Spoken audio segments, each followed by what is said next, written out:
Folks that are joining us, the owl devices here are quite sensitive, so if you could please keep any conversation or paper rustling to a minimum. If you could mute or silence your cell phones. If you need to take a call, please exit the room and do your business and come back. We have 4 board members in person today, and Sheila and Richard are joining virtually. Brian H. was excused today for a family emergency. And with that, I will turn it over to the chair to get us kicked off. Go for it. Okay, Logan, please start recording. Thank you. Welcome everybody to our annual meeting of our 9%. Yeah, appreciate everyone being here. We'll be given some instructions, I'm sure. But if you have support for the particular project, if you could just not repeat the exact thing the other person said, that would help us from a time standpoint. Now, being the way things are in the world, we have a new AI message that we must read to start these meetings. The use of any AI note-taking, transcription, or summarization tool is not permitted at today's meeting by any attendee, including members of the public.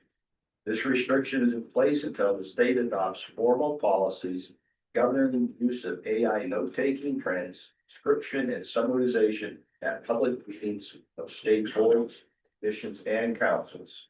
Thank you for your cooperation. That being said, Cheryl, turn over to you. Okay, so we already gave instructions to attendees joining here in the room. For attendees joining online, please keep yourself muted unless you're actively providing public comment. You can mute and unmute the audio using the microphone icon in the lower left-hand screen of your device. Muting and unmuting, you just click on that little icon button. If you're joining by phone only, you'll need to use the mute features on your phone, which are generally *6 to toggle mute and unmute, or *9 to raise your hand. You're welcome to use headphones if you have them, as it can eliminate any echo. Public comments or questions will be accepted by typing into the webinar, as well as unmuting your phone and talking. Public comments will also be accepted in the room. Please just wait for Chair Posey to call on those opportunities. If you're joining by conference call only, and so we can't see your name on the Zoom, please send your name, title, and contact information to housing@mt.gov. Again, housing@mt.gov. And for public comments, please state your name, spell your last name, and provide your organization. And as Chairman Posey mentioned, for public comments today, rather than repeating the same thing that another commenter has made, you can say ditto, and please be brief with your comments. And I will turn it back over to Chair Posey for board member introductions. Thanks very much, Cheryl. I'm Bruce Posey, board chair out of Billings. Sheila, are you there this morning? She's there.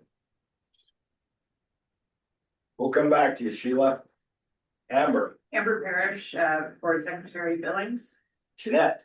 Jeanette McKinney, board member, Hamilton. Richard. Richard Milzenberger, Monarch, Montana, and my apologies to all the attendees. Had a funeral in Ohio and it messed with travel plans, but I'll be paying close attention by Zoom. Thank you, Richard. Rachel. Rachel Arthur, out of Great Falls.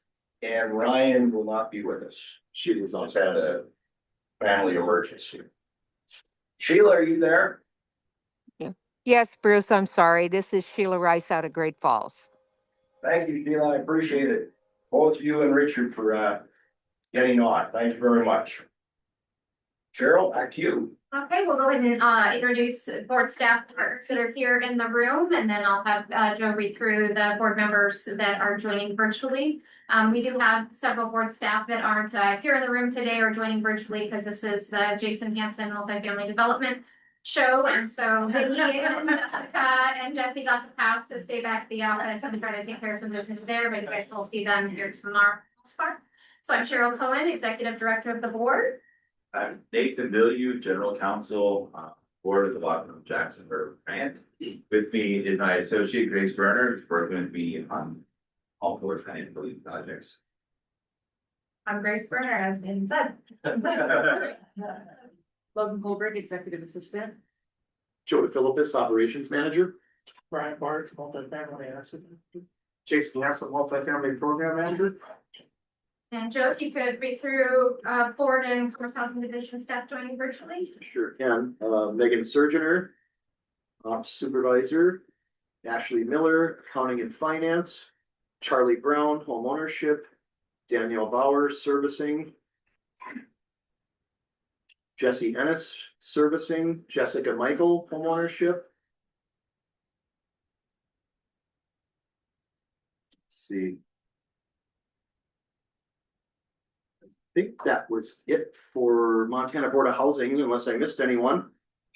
Vicky Bauer is here. There you go. Thanks, Vicky.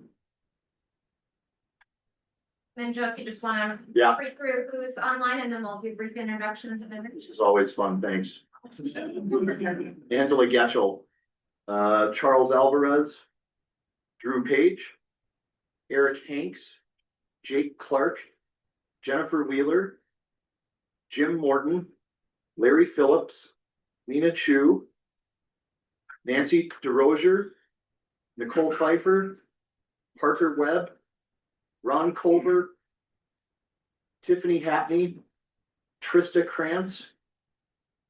And that is all I'm showing online. Okay, for introductions in the room, if you could just please stand and state your name and your organization, and we'll start at the front row here.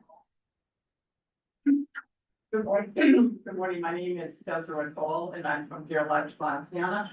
And I'm just a housing advocate. I retired from a long career in housing, both as a lender and as a realtor. Alex Burkhalter from Housing Solutions.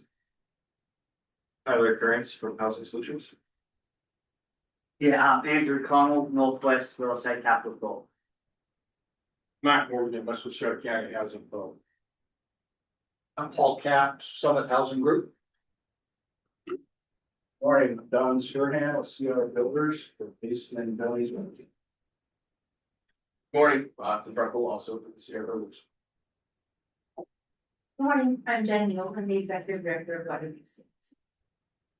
Heather McMillan, I'm with Homeward, based in Missoula. Good morning, Andrea Davis, Mayor of Missoula. Mike Eugene, President of GC. Morning, I'm Sam Albury, Executive Director of the Wazoo Labs. Seth O'Connell, United Housing Partners. Tyson O'Connell, United Housing Partners. Grant here with Missoula Economic Partnership. Andrew Shinani, Slate Capital Partners. Logan Anderson, Slate Capital Partners. Shane Walk, also with Slate Capital Partners. Pat Bellis, Mock Development, Red of Whitefish, Montana.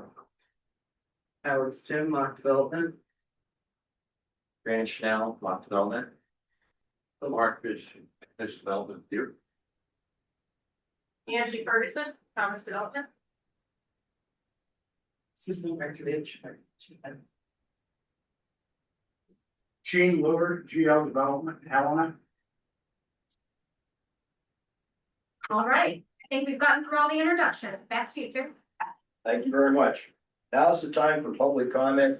Any public matter that is not on this agenda and that is within the jurisdiction of this agency. Do we have any public comment? Seeing none online, Chair Posey. Thank you. Go ahead, Heather. Oh, never, go ahead.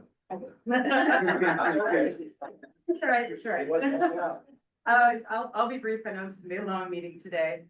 In the spirit of ongoing communication, I'm going to give staff another update on LV Lofts from Homefront and Homeward and leave that with you. And I failed to set it electronically, so staff will do that. So you'll have it for tomorrow's meeting. I just know we're dealing with multifamily today. Also, I don't know if we're going to be speaking about the quarterly reports that we've turned in. I just wanted to make sure that we pointed out that I believe Jason will be reporting when we get to that point that we have a cost per unit concern on LV Lofts. And at the time of the quarterly report, we were using the construction bid that we were refining from. And so we're highly confident that the next report and closing budget will reflect a project that comes within bounds. But if for any reason we need to ask for a waiver or come back to the board, we will do that well in advance of closing, which is scheduled for later this summer. Thank you. Any questions? Board or public? Okay. Okay, couple rules before we turn it off, or turn it over, Jason. Breaks, we'll kind of figure our way through the breaks, depending on how the presentations go and as we see things. Try to take a break around 10, and we'll just see where we're at. There's an hour lunch break.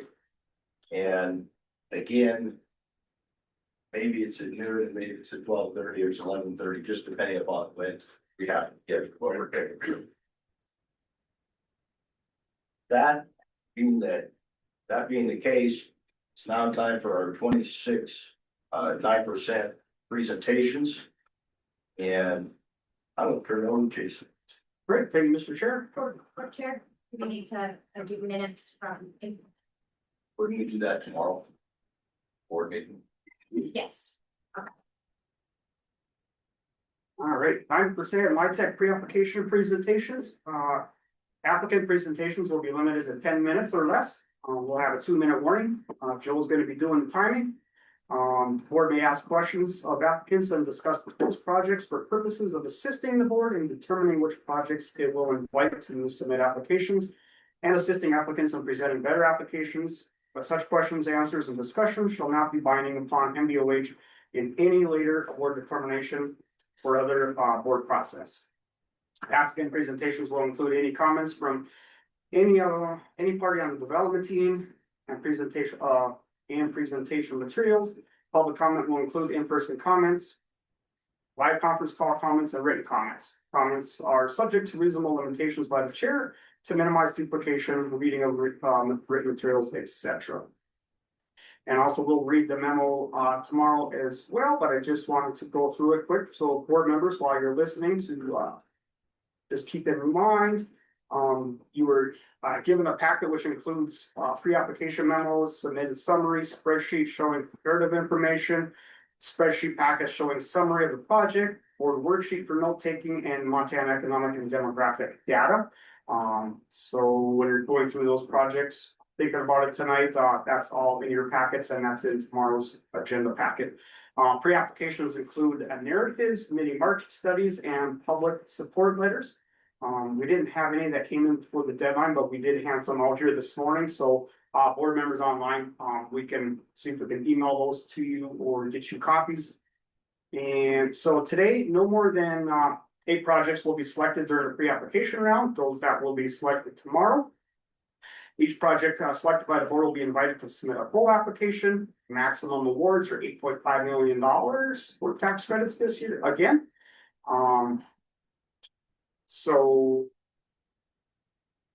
And we will go through that, the voting on the points in the 3, 2, 1 tomorrow. So development and evaluation criteria selection. Just keep in mind some of the points are geographical distribution, rural or urban locations, QCT or DDA location, overall income levels targeted, need for affordable housing in the community, rehabilitation of existing low-income housing stock, if it's got sustainable energy savings initiatives, financial and operational stability of the applicant to fund, complete, and maintain the project through the extended use period, past performance of the applicant, cost of construction, land utilities, including but not limited to cost and credits per square foot.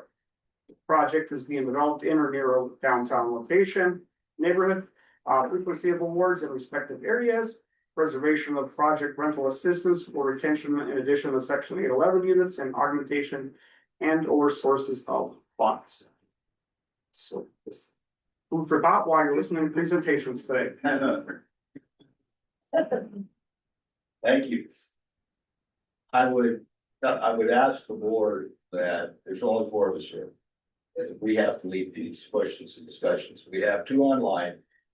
Presenters, please be patient because we have people online who need to get back to us. So we could, we have a little more onus on our backs today than we normally would. So with that having been said, Jason, I'll let you proceed with the presentations. All right, first up today is Summit at Bozeman 9%. Thank you. Let me say that 10 minutes for me is what's called a good start. I'll try to be brief. And we have our project up here. We are proposing a 9%, 4% twin project. And I'd like to show you a couple of slides here, if you don't mind. You can do the slides. Go ahead and flip a couple here. There you go, we'll stop right there. This is Timber Ridge in Bozeman. It's a 30-unit senior project. Cheryl, and I think Jason attended the grand opening 3 years ago, something like that. Beautiful project. Our proposal in Bozeman is basically a carbon copy of this. If you flip to the next slide, this is a little bit of an interior shot. Keep going one more. As you see, the location for this project in Bozeman is here, close to the mall, close to the park, Bozeman Pond, grocery stores, all the amenities that seniors like. This would be a 25-unit project, 3-story, senior 55 plus with an elevator. Identical to Timber Ridge, just 5 less units. We'll flip to the next slide, please. A little bit of a site plan that shows you what we would have, and the amenities would include community gardens and a lot of other things that are in your brochure. Look, one more if you don't mind. We can look at demographics in Bozeman. I know we're all concerned about the number of new units going online in Bozeman, as we discussed at the last board meeting. We point out that there's 101 unit, 4% senior deal proposed, approved. I'm not sure the status. But Bozeman has a housing needs, according to the market study, which in this case, I will believe it. Because even if you take 101 units out of the 238 unit senior need in Bozeman, we still have a significant need for housing. I will share that this is an updated waiting list at our Timber Ridge project. I can't give this to you because it has proprietary information. But 47 people, this is a purge list, and we purge this list monthly. So this is a good list, 47 seniors waiting to get into our Timber Ridge project. I will add that our research tells us that seniors prefer smaller rather than larger projects. And this one is tailored specifically for seniors in Bozeman. Again, we're all concerned about the number of units coming online, but in this niche, in the senior community, there's a significant need for housing. And we evidence that by the waiting list and by the market study. You can flip to the next one. There's no reason to go through these slides. You can see it. Keep going. I want to show you a couple of testimonials, if you will. But we will income average this project all the way from 30 to 80. So we're attracting a larger rental pool and addressing different AMIs at this project. Flip another one. Got the amenities. You can see this for yourself. Are the testimonials in there? They're embedded. Go to this one right here in the middle. See if we can get that. I'd like to show you that. Yeah, I don't think the videos actually work on the PDFs, Paul. Okay. In your board packet, it should have, or in your proposals, it should have 3 testimonials that the links were live when we sent them. When I went through them, I didn't see that anything was working on. So Okay, worked on mine. I can pull it up, but we'll try to resend the link. So you'll see the testimonials. They did work this, like as I said, it may have been lost in the upload. But we have testimonials for people that actually live at Timber Ridge, telling the story of how much they enjoy the project and the need for additional senior housing with their friends, family, everything else. So those are pretty telling. So let's look to the next slide, if we will.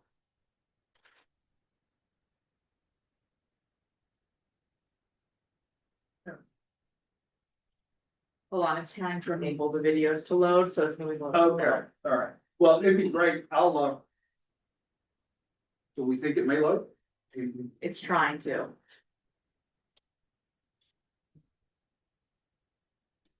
Well, now you're stuck.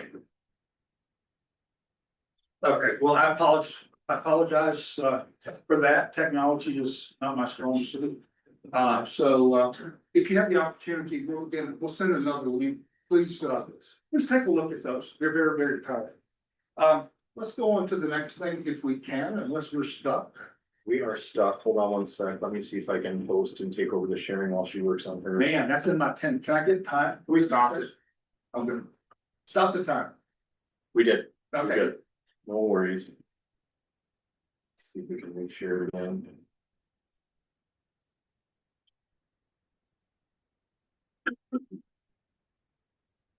Well, again, while we're doing this, even with the large amount of family projects proposed, there is a need for senior housing. Again, love this location. It's got everything the senior would want right there, within walking distance. And again, if you could look at and if you look at our Timber Ridge project and some of the pictures in your presentation, you'll see the quality of the build. This is a beautiful project laid out perfectly for seniors. So we'll even use the same color scheme, as long as it's not broken, why try to fix it? This one is really very nice project. There we go. Let's stop here. That was the 9% portion. Again, 25 units in Bozeman, seniors 55 plus. We shift now to the 4% component. There are two projects in the 4% deal. This is Mountain View 2 in Hamilton.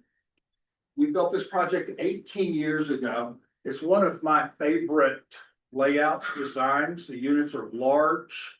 It is an extremely well-built project. That picture doesn't look like it needs a facelift, but it certainly needs a facelift. Again, it's 18 years old. We've got to put a new roof on it. We've got to completely redo the interiors, but the bones are still very, very good. We want to make sure this project stays, of 28 units, stays in the housing stock for a very long time. Very successful. We have Mountain View 1, 2, and 3 all right there. One common management office, so we get a lot of economy of scale, having managers right there for all three of these projects. So this was an acquisition rehab. The next one, this is in Darby. It is a property, it was a market rate property that's become naturally affordable. And that naturally affordable title is never a good thing, in my opinion. That means it's run down and it needs to be refreshed. We're at the time now, we would like to revisit Welcome Way Apartments in Darby. Our plan, right now, it's 12 units of 1 bedroom and 12 units of 2 bedroom. The units are very small. There's no washer dryer amenities in the units. Matter of fact, there's no laundry facilities in the town of Darby, so they have to go to Hamilton. It's been challenging to rent this location. Our plan for Mountain View 2, let's flip to the next slide and see what's there.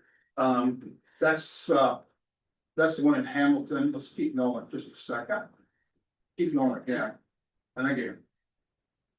All right, we'll leave it there. Our plan with Welcome Way is to take the current configuration from 12 ones and 12 twos to 4 1 bedrooms, 14 2 bedrooms, and 4 3 bedroom units. We're going to expand the footprint to north, south, east, and west. Create more space in these small units, completely renovate the units, add washers and dryers, add community garden boxes, more amenities. This one is a little heavier lift, but what at the end of the day, this will add 24 more units to the affordable housing stock in Darby, which is much needed. You'll see on your many market studies, the need for housing, it is significant. Flip one more, if you don't mind. 2 minutes. Well, that's it. 2 minutes, okay. Yeah, 2 minutes. The last thing before I finish, I'd like to ask Jim Morton to say a few words. Jim's with HRDC, should be our nonprofit partner on this.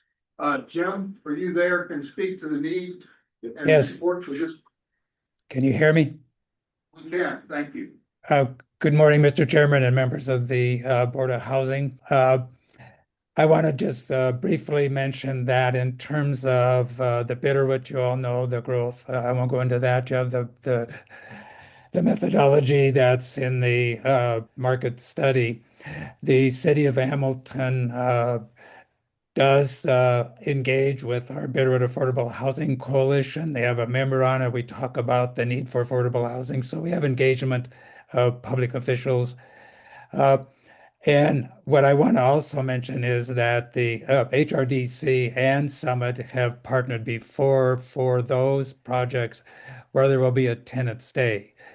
And that's a little bit of a staff intensive, but remember, we're disrupting routines, and so we take the time to engage the tenants in both of these projects. We also learn from the tenants. So what we think in the planning stage may be acceptable and worthwhile, they may give us a different opinion, and we listen. But I want to mention Darby.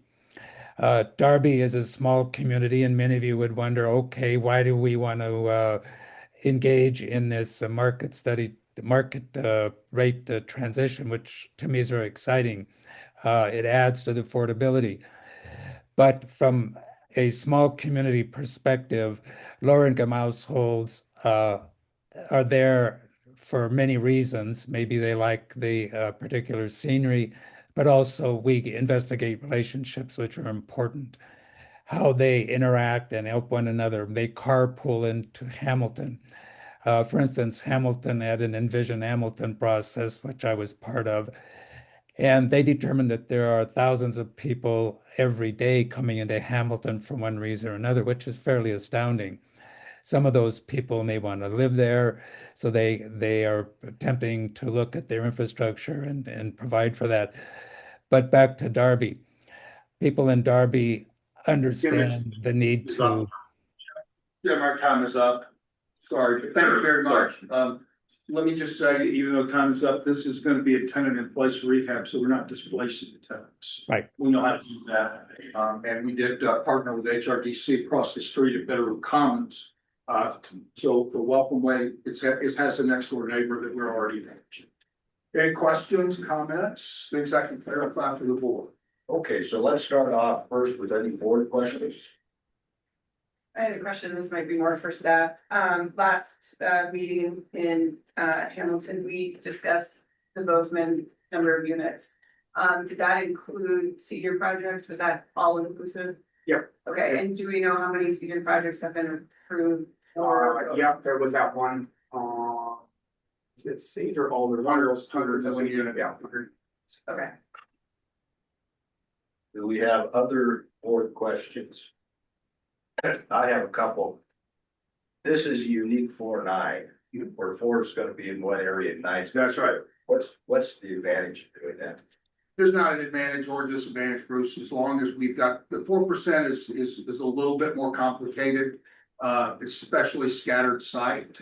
But we have our lenders, we have our syndicators, our architects all in place to deal with this. Okay. So it's difficult. I've actually done a 16-unit scattered 9 in multiple counties. You want to talk about complicated?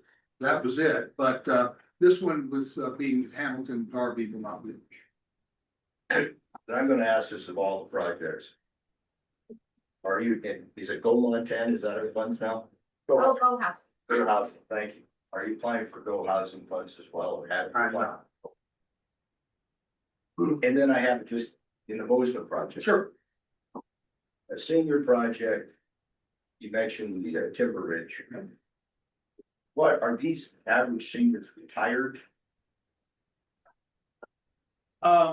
There are many, and I would say the majority are retired persons. We do have some that work. But it's mainly, I would say our median age is probably 70s, low 70s, something like that. We're not trying to be, naturally, we don't have any skilled nursing, any of that other stuff that it's very difficult to manage. This is just pure housing for seniors in need. And two things, again, smaller projects I think work better for seniors. That's what our history has shown. And the number of amenities that we'll have creates a sense of community. Smaller equals better interaction with neighbors and getting to know people for support, which we all need, and I'm getting there real quick. So I may be building a place for me to live in Hamilton here. I already qualify now, Bruce. Age wise. Mr. Chairman, Yes. so I live in Hamilton. Yes, ma'am. I'm curious about what you've said about the needing a carpooling opportunity from Darby to Hamilton. It's 20 minutes from Darby to Hamilton. Sure. The road is great. There is no issues. It's gotten more crowded certainly than there is, no question. But I'm just kind of curious about what you intimated. And actually, there is a laundry service in Darby. I Oh, know. really? We hadn't found that yet, so that's the pushback we're getting. That's Yeah, the I pushback. love Darby. Yeah. Yeah, so I drive down there with some see. When, I'll let Jim speak to the carpool. He Yeah, brought that Mr. out, but Go go ahead, ahead, Jim. Mr. Chairman, I mentioned that because when you look at lower income households, especially the Bitterroot, as you know, the incorporated town. So I mentioned the Envision Hamilton because we have people moving in there. So if you're looking at lower income households, carpooling happens. There is a Bitterroot Health Clinic in Darby, but some people will need to help getting to Hamilton to their hospital. My point was that in Darby, a lot of relationships are around taking care of one another, and that includes getting to and from work. It includes getting to Missoula when you need to, which is 60 miles or more. That was my point, Jeanette. Thanks, Jim. Jeanette, follow up on that one in Darby. These units were built 25 to 30 years ago. They were not well built. The insulation is lacking. They're very small. You can't get a king size bed in the bed. So we want to make sure by changing this unit mix and expanding these buildings, north, south, east, and west, we're adding 3-bedroom units, which is in demand in Darby. We're expanding the primary bedroom so you can have a little bit more room, adding washers and dryers to the units, new siding, new roofing, a lot of insulation, complete interior. Other board questions? Do we have any questions from our online board members? Richard shook his head no. Not seeing Sheila's either, so. Okay. That being said, thank you, board. Now, for any public comments or questions, please. And if we have public, throughout the day, if we have public who wishes to make comments, please go to the front. Seeing none, Chair Posey. Seeing none, thank you very much. Thank you, board. We appreciate your consideration. Jason, back to you. Logan, can you go to page 2? Page 2. And then go down. Just keep, and right there. Mr. Chair, I was just gonna note, so projects that are applied for the Go Housing, so they're listed, those 4 right there at the bottom. Okay, thank you. So they're here now, just for reference. Yep, yep. Thank you. All right, next up then would be. Here. Glacier View Senior with Housing Solutions. Awesome, thanks, Jason. Well, good morning, Chair Posey, members of the board. Thank you for the opportunity to present Glacier View Senior. My name is Tyler Kearns. Next to me is Alex Burkhalter. We both work with Housing Solutions. We're a tax credit developer out of Missoula. I'd like to start by saying we're very excited about Columbia Falls. It's been a project we've been working on for some time. And in addition, and we'll highlight this more later, this is a community that's not seen a tax credit award for many years. So that said, all right, the first thing I want to point out, and something that we realized after building the presentation, apparently the left column is all 29s all the way down. So just running through it real quick, we're proposing 29 homes for seniors age 55 and up, one of them being a manager's unit. There would be 20 1-bed and 9 2-bed homes. And then we're planning to set aside 29% of the homes, or 8 of them, at 30% AMI. So that would be, for example, starting rent of $540 for a 1-bedroom and $650 for a 2-bedroom. And our thought behind this is, as we looked at the mini market study, it showed that about 18% of the senior renter households in the community earn less than $25,000 a year. So there's certainly a great need at that 30% level. And then as we always mention with our senior properties, the rents would include all utilities, which is important for seniors on fixed incomes to have a stable housing costs. Here's a quick look at the project's location. We had a multi-year search for a site here in Columbia Falls, and it is a tough land market. I mean, a lot of the property, even property that would even be great for kind of project we're proposing, would be north of $1 million. So we're really glad we found this piece of property, and we do have it under contract right now. Of course, the seniors location was a big part of the proposal, and just want to point out, so to the west of the site, just to the west there is bullet number 1, and that's Logan Health Primary Care. And then also right near there is Sykes Pharmacy and Super One Foods, all being less than a half a mile away from the site itself. It's certainly very walkable for residents. Downtown Columbia Falls is also just northeast there, with the senior center near downtown as well. So of course, being near things like healthcare and grocery is a big deal for residents. I'd also add that the Mountain Climber dial-a-ride bus service is available to the property, and that could take residents where they need to go within Columbia Falls. Here's a quick look at the site. As I mentioned, we do have it under contract. The building would be a single building, 3 stories with an elevator, a secured entry, community patio, and raised garden beds. This is a building that we've refined over the years, and it won't be the last time you see it today. So just something that's proven the test of time, and glad it. Here's a quick look at the floor plans. All the individual homes would include our standard amenities, but I did just want to point out there'd be a washer and dryer in each home, which sounds very simple, but it is a quality of life, especially. And the building, as I mentioned earlier, would also include community room, multi-purpose space, exercise room. And then one thing we did want to highlight on this slide is that 6 of the homes would be fully accessible, which again is important for us.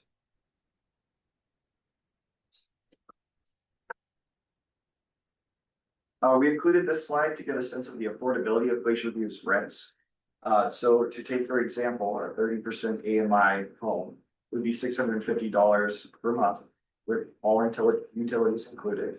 A comparable market home, including utilities, would be over $1,600 a month. And so for that particular household, that would be savings of over $12,000 annually. So it is a big deal. And as you can see, all of the AMI tiers that we're proposing would be well under market rents.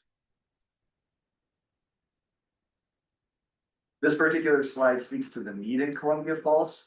The main thing that we wanted to emphasize here is that Columbia Falls has not had a new LIHTC award since 2002. I was very much around in 2002 and there's other stuff in that, but I took the liberty of looking up some things that were happening in 2002, including the launch of Windows XP, and then the fact that MySpace didn't exist yet, which was 2003. So it's been a little while for Columbia Falls.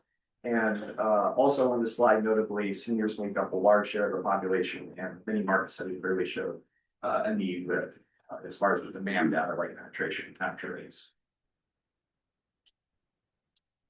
When we look at a community to propose a project, one thing we always want to see is the city aligned with what we are proposing, and do they want to see this project? And for the city of Columbia Falls, the answer is undoubtedly yes. They did their own housing needs study in March of last year and showed that housing is clearly a top priority for them. And what they found lines up almost exactly with the higher many market studies showed as well. So I don't want to read every quote exactly, but just to list a few of the things, they specifically called out the lack of housing options at 30% AMI, which is part of the reason why we're proposing as many 30% homes as we are. They also noted that waitlists at senior properties are running anywhere from several months to over a year, properties there in the community. And they pointed out that the existing income restricted inventory was built more than 20 years ago, with homes that could exit the program and go to market rents imminently. So it's not just the mini market study saying there's a need here. The city is clearly saying it as well in their current documents. So to wrap up just a little about the project, here's the features I would highlight just to run through with that. We're proposing 6 fully accessible homes. 8 of them would be at 30% AMI, or 29% of the total. We would also commit for this project to permanent affordability above the 50 years required by the QAP, so the state deed restricted forever. And finally, what allows for the 29 homes, this goes to Bruce's question, is we are also applying for the Go Housing HMF loan with this 3.25% rate. We'll be requesting that in June, and that allows about 850,000 more in permanent debt versus a conventional that loan, which is what lets us go from 23 to 29. So that does bring about 6 more homes. If that was not awarded, we anticipated it would probably be like 23 rather than 29. And in addition, that HMF loan is also helping us to target those deeper rented levels at 30%. This slide shows just a couple of the tax credit projects we recently completed here in Montana. Folsom Gardens was completed in January of this year. Riverstone Senior in Hamilton was completed last fall. At this point, both projects are fully leased up. And our team's ready to get to work on whatever's next for us. If Glacier View is funded, we plan to begin construction early in the spring.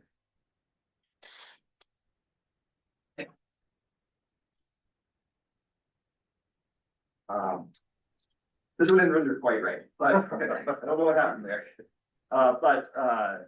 Speaking of which, very briefly, what you would have seen is that our team has over 20 years of experience completing 26 tax credit projects. And 15 of them. Sorry, this is not going to be exciting. It's fine. It's all good. I paused it, but you have 2 minutes and I just. And I just gave it back, yeah. Let me start over. It's way better, I promise. Go ahead. As it relates to Columbia Falls, here's what I want to leave you with. The last time Columbia Falls was funded was back in 2002. We're really happy with the location as we shared. We're near medical care, pharmacy, groceries, all of them walking distance, about a half a mile away. We're really working to target that 30% AMI band with as many homes as we can. So it's like 8 in this case. We've been providing 6 fully accessible homes that are getting conservative affordability. So with that said, that concludes the presentation. Happy to answer the question. Okay. Board, questions, please. I have and I'm assuming your study doesn't show this, I'm very familiar with the town. And if I'm visualizing this project right, this would be location correctly. As you're heading on Highway 2 toward the park, this would be off to the left, that part of town on the right. Actually, if you're headed towards the park, like from Whitefish, it's off to the right. You know where, Don't head to the park, Whitefish, you have cows. well, if you're. It's land adjacent to the Catholic Church. Okay. Right there on the highway. Yeah. Right across from the new Stockford Bank. Okay, no worries there. Okay. So with all small towns that are become very high priced with one town, I'm always concerned about seniors pushed out. Do your studies show how many of these seniors are actually residents of the? Not living, but have only have been there, or do you have any idea on that? You know, the mini studies are like all statistical data at this point, so it's hard to get to that at a granular level. I think really when you look at the city's land use planning docs and comprehensive plans, those are probably a better indication. Okay. Because those are, you know, community meetings and forums and hearing from people and all that gets fed into those. Okay. So I'd say that's probably more indicative of the fact that, yeah, the folks are from the community. I mean, when we worked with the city manager, right out of the gates, and we've always been a bedroom community for some of these other towns. We're having a hard time even doing that. So people aren't there. Or we would have a lot of retired people that lost their job when they put the flag closed down and lost their jobs. Worst price industries all closed down. So I was just wondering. Type of people that maybe the yeah. We were, you know, open and available to all that qualify, but I do know. There's quite a few needs, and also like kind of mentioned the units that are coming offline, they've been there for a long time and they're friction. Winding down. Okay. Other board questions? Just another visual for me, because I know Columbia Falls well too. Super One, You want a flashback? you alluded to that, Super One, is it? How close? West. It's west of Super One. Down 9th Street. So So then, there's the Catholic church is right here. And then Super One right there facing us. yeah, no, it's to my judgment, it's a really location. Thank you. One might say it was an act of God. The church signed. But we zoomed out, I can show you 3 different sites that we've tried, Yeah. and they are now developed with partner rate full scale.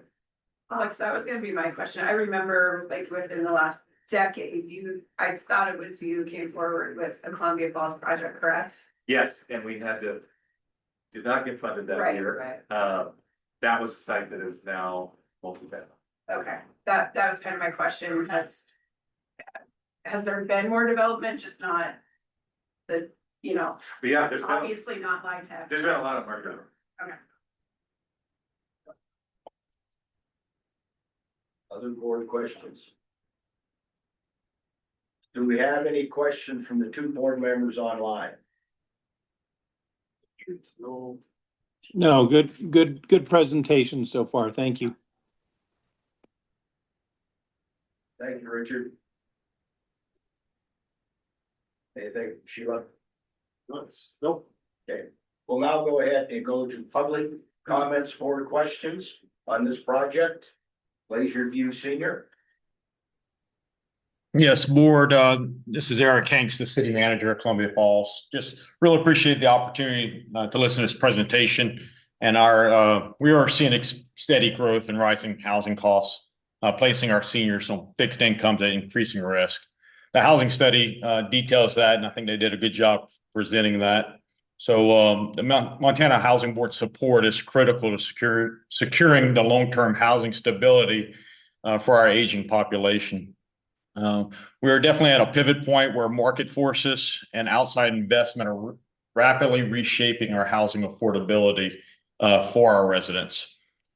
Since our income restricted rental housing market was the last one was constructed 20 years ago, and we haven't had any like that senior housing development in Columbia Falls more than 23 years. This is very much needed in our community.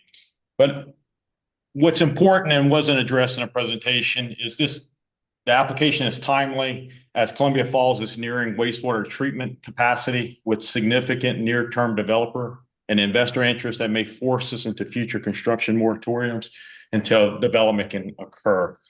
So if Glacier View Senior Housing not advance this year, it risks being delayed for many years as future housing proposals compete for limited wastewater system capacity until major expansions are completed at the wastewater treatment plant. So from the city's perspective, this timing is critical. And once capacity is allocated elsewhere, even well-designed affordable housing projects may be forced to wait for long-term capital investments. For these reasons, the city strongly and enthusiastically supports Montana Housing Board funding for Glacier View Senior Housing and support to Columbia Falls housing challenges. Thank you. Thank you. Board Chair, we did pass out the letter of support from City Manager Eric Hanks, so the board members in person received that, and for the board members Sheila and Richard joining virtually, we will get this scanned and sent to you electronically later today, and it will be included in the final board packet once it's posted online. So thank you for submitting the public comment, City Manager Hanks. Do we have other public comments or questions regarding Glacier View Senior? Seeing none, Chair Posey. Okay, thank you very much. Appreciate it. Thanks, Chair. All right, next we have Franklin Crossing 9 with United Housing Partners, Missoula Housing Authority.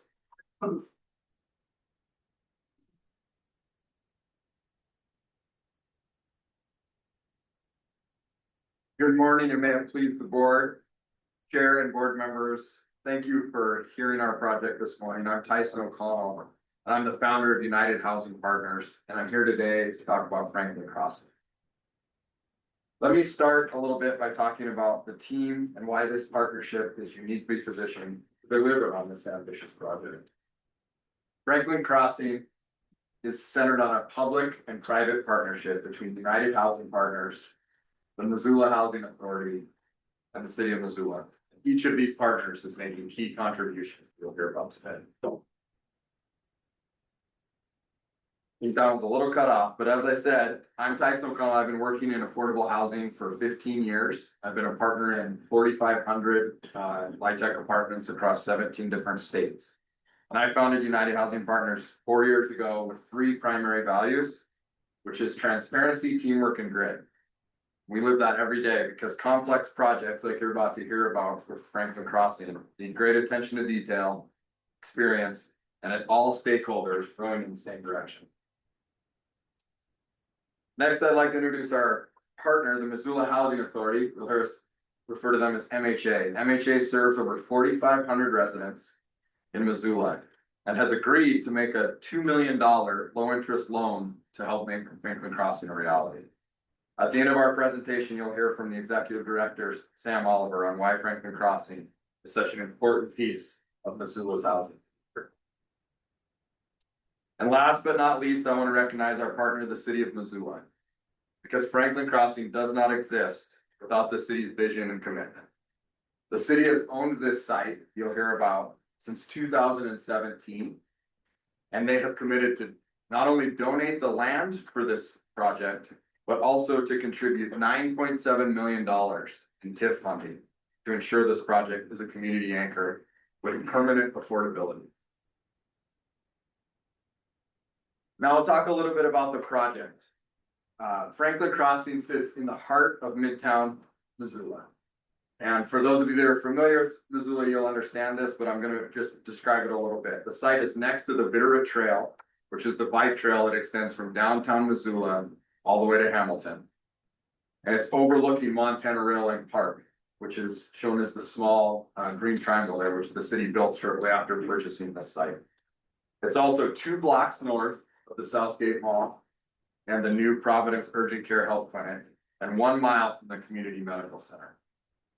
And on top of that, it's close to other assets like the County Fairgrounds, Playfair Park, and the Fort Missoula Sports Complex.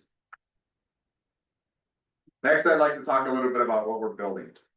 Franklin Crossing is going to have 225 homes, and it's anchored by 192 LIHTC apartments, which will serve residents from 30% to 70% AMI.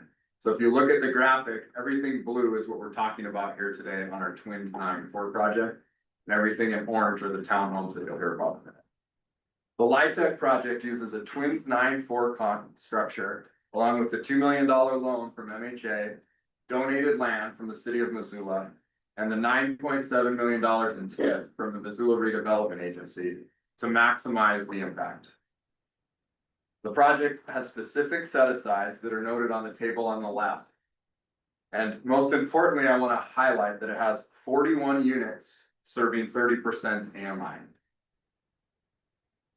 And under agreements with the city, this project will have permanent affordability restrictions that go beyond the LURA.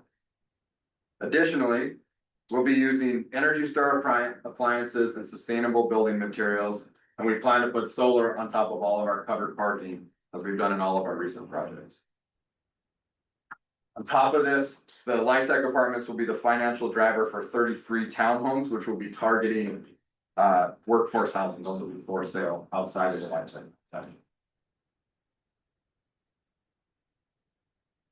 I want to talk a little bit more about the project summary. I could spend a long time on this, but I just want to cover a little bit about it. And I want to say what it would mean to the renters who would call Franklin Crossing home. It demonstrates data, as you can see on the left, on the market rents in Missoula versus what they will be on the 30 to 70% AMI units. And the monthly savings for after rent and utilities will be about $600 to $1,200 per month, with most folks saving $1,000 per month over what they pay to live in a market rate apartment. So as you're considering Franklin Crossing today, please think about what $1,000 a month could do for the quality of life for a single person or family.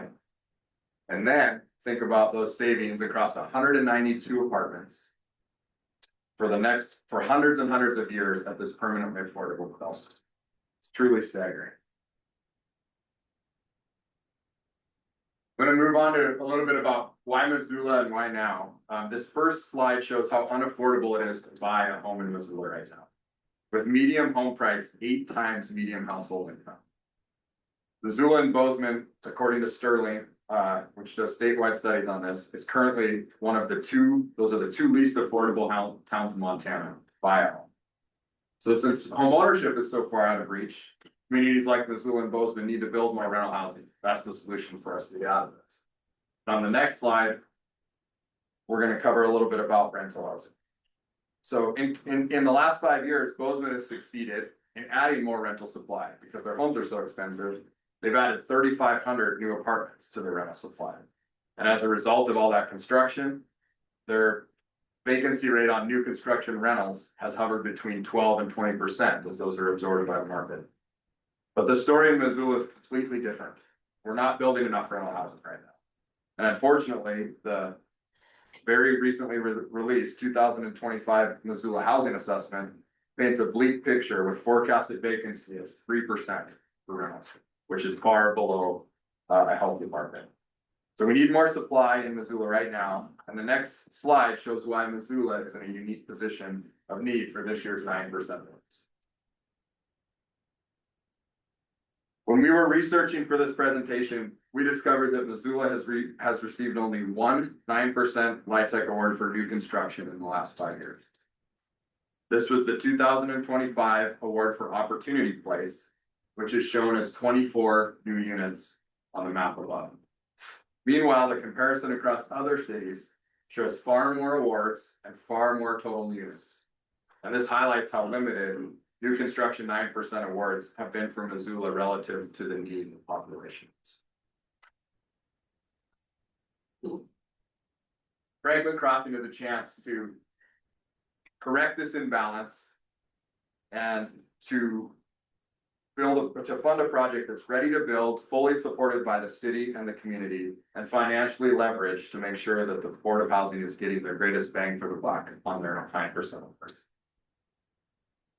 We had to double up on this and we didn't list all of them. So when it says private construction loans for the 4 and 9, there's actually 2 different loans. And if you add it up, there's 17 sources of funding to make this project done. 2 minutes. Beats the old record of 16.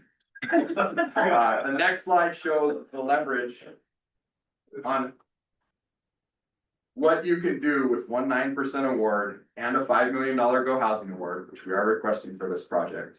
And if the other sources are aligned and leveraged into Franklin Crossing, which is a $66 million development. And finally, I'd like to talk about the years of work that have brought us to this point. This timeline here shows the long arc between 2017 until today, including the $9.7 million award from the Missoula Redevelopment Agency in March. And the final slide, before I turn things over to Sam, I'd like to stress that we've designed Franklin Crossing to align with as many of the board's evaluation criteria as possible. We check all the boxes. Thank you for your consideration, and we'll welcome questions after Sam discusses. Hello, everyone. Thank you, Tyson. You did a great job of summarizing this project. And in the interest of time, I'll keep my comments very brief, but I wanted to emphasize a couple of key points. We don't come before you today proposing a half-baked 9% LOI application. We've been working very closely, what amounts to hundreds of hours behind the scenes with our very nimble development partner and our wonderful staff and leadership at the City of Missoula to work on a combined mission here. This has been a collaborative process with countless hours from many like-minded individuals that has resulted in an amazing opportunity to build permanently affordable housing project on a city-owned property at an ideal location. I hope we can all recognize this process and the impact Franklin Crossing can have on the Missoula community. This is really a dream project for MHA and the community because of the location, the ability to move quickly towards construction, and the 41 units serving 30% AMI with permanent affordability. So thank you for your consideration today. Perfect. Think so.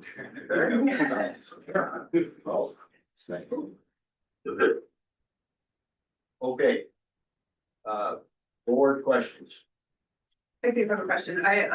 When I was reading your letter, it had mentioned that there was a lot of community engagement. Was that just part of your project, or was that an overall land planning, for Missoula, or were you guys just doing the groundwork? No, you'll hear a little bit about that, I think, from the public commenters, but there's a public process. This project and this site went through a master planning process. And, the city hired a consulting firm to help design this concept. And then we, took that concept and worked directly with the city to come up with something that was financial. Okay, because the reason I ask is I know we've seen other projects in Missoula that have had a lot of negative response from neighboring residents, and so I was just curious as to. Yeah, this site had the emergency Johnson Street shelter, which for those of you who are familiar with Missoula it ran for about 4 years, starting in 2020, and so it's now deconstructed. The city has put their funds in to take it down, and so the folks in this neighborhood are very excited for this house. Thank you. It's replacing the emergency shelter. Other board questions? I'm sure this is in there, but so the city owns this piece of property.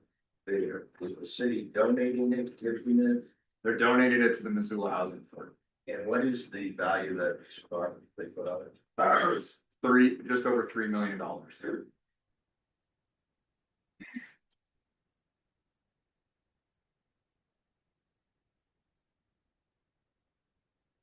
And if I'm understanding, there's 192 units that's actually been eyed for, correct? Correct. And then outside, the outside perimeter of this project, or cottages for town. Yeah. Which would be market based. Those will be townhomes. And they're gonna be sold, they're not readily. Correct. And Tyson, that was the 33 number. Yes. Yeah. And that space will be used for staging construction materials during the construction of the LIHTC project. This site is right in, so you need to think about that when you're building a 2-year project. Other board, for the board here, board questions or comments? Or do online, any questions or comments?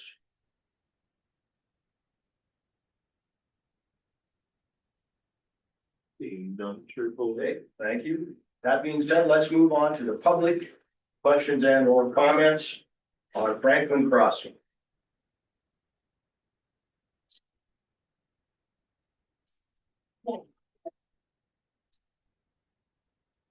And when you make your comments, please first state your name so we may have that for the record. Good morning, board members and staff of the Montana Board of Housing. My name is Andrea Davis, and I am the mayor of the beautiful city of Missoula. It's a pleasure to see all of you and many of you, as I have been with Homeward and Missoula Housing Authority over my 20+ year span in affordable housing. So it is no surprise that taking office in 2023, I've leaned very significantly into advancing housing initiatives in the city of Missoula. I do not want to be duplicative of the presentation today, but I do wish to highlight a few things in relation to policy, in relationship to partnership and resources, as it relates to Franklin Crossing. The city of Missoula has invested in significant policies related to advancing affordable housing and attainable housing opportunities in Missoula. One of which is just updating our Unified Development Code, which is probably the most progressive development zoning framework in the Rocky Mountain West. That is supportive of this development type here in Franklin Crossing. This area is what we call Midtown Missoula. So we have a master plan that has been created over decades, but most recently updated in 2019. And that policy, Midtown Association, has really helped advance the Midtown Master Plan. And it calls for diverse home types. It calls for projects that help support jobs. It calls for projects that help support economic revitalization and infrastructure investment. In addition, the city of Missoula has a housing policy called A Place to Call Home that was also developed in 2019. And that speaks to these very kinds of partnerships and scale of project to be able to meet the needs that we have in the second largest city in Montana. Because one thing that I will point out is that our larger communities support our regional area.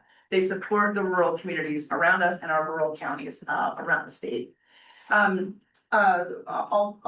like to specifically talk about the project site a bit. We've owned this project site for about 8 years. It's 8 acres, longer than almost 10 years, as you can see on the timeline here. And it has always been poised for redevelopment. We have had some temporary uses there over time. But the opportunity for us to be able to basically catalyze the plan that was developed through the significant effort of the community-led and neighborhood initiatives when we did hire a consultant to take a look at what are actual probable, not pie in the sky, not what is this maybe gonna look like, because consultants can come to town and basically show you anything that might be workable. But we actually want to say, what is a feasible project option? What we heard from neighbors that lived around this area was they were very interested in seeing affordable rental and then different home ownership opportunities, which I'm thrilled to see that this project achieves. They were very interested to see if there were opportunities for seniors, and a project like this will completely support that.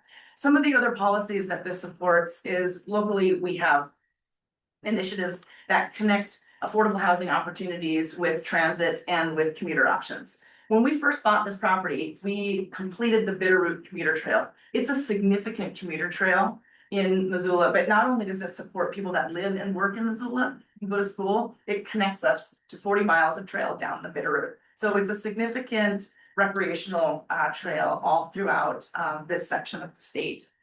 In addition, it is located on Mountain Line Route 2. Mountain Line is our local bus service that we are really excited about in the community. It's the most robust service that we have in the state.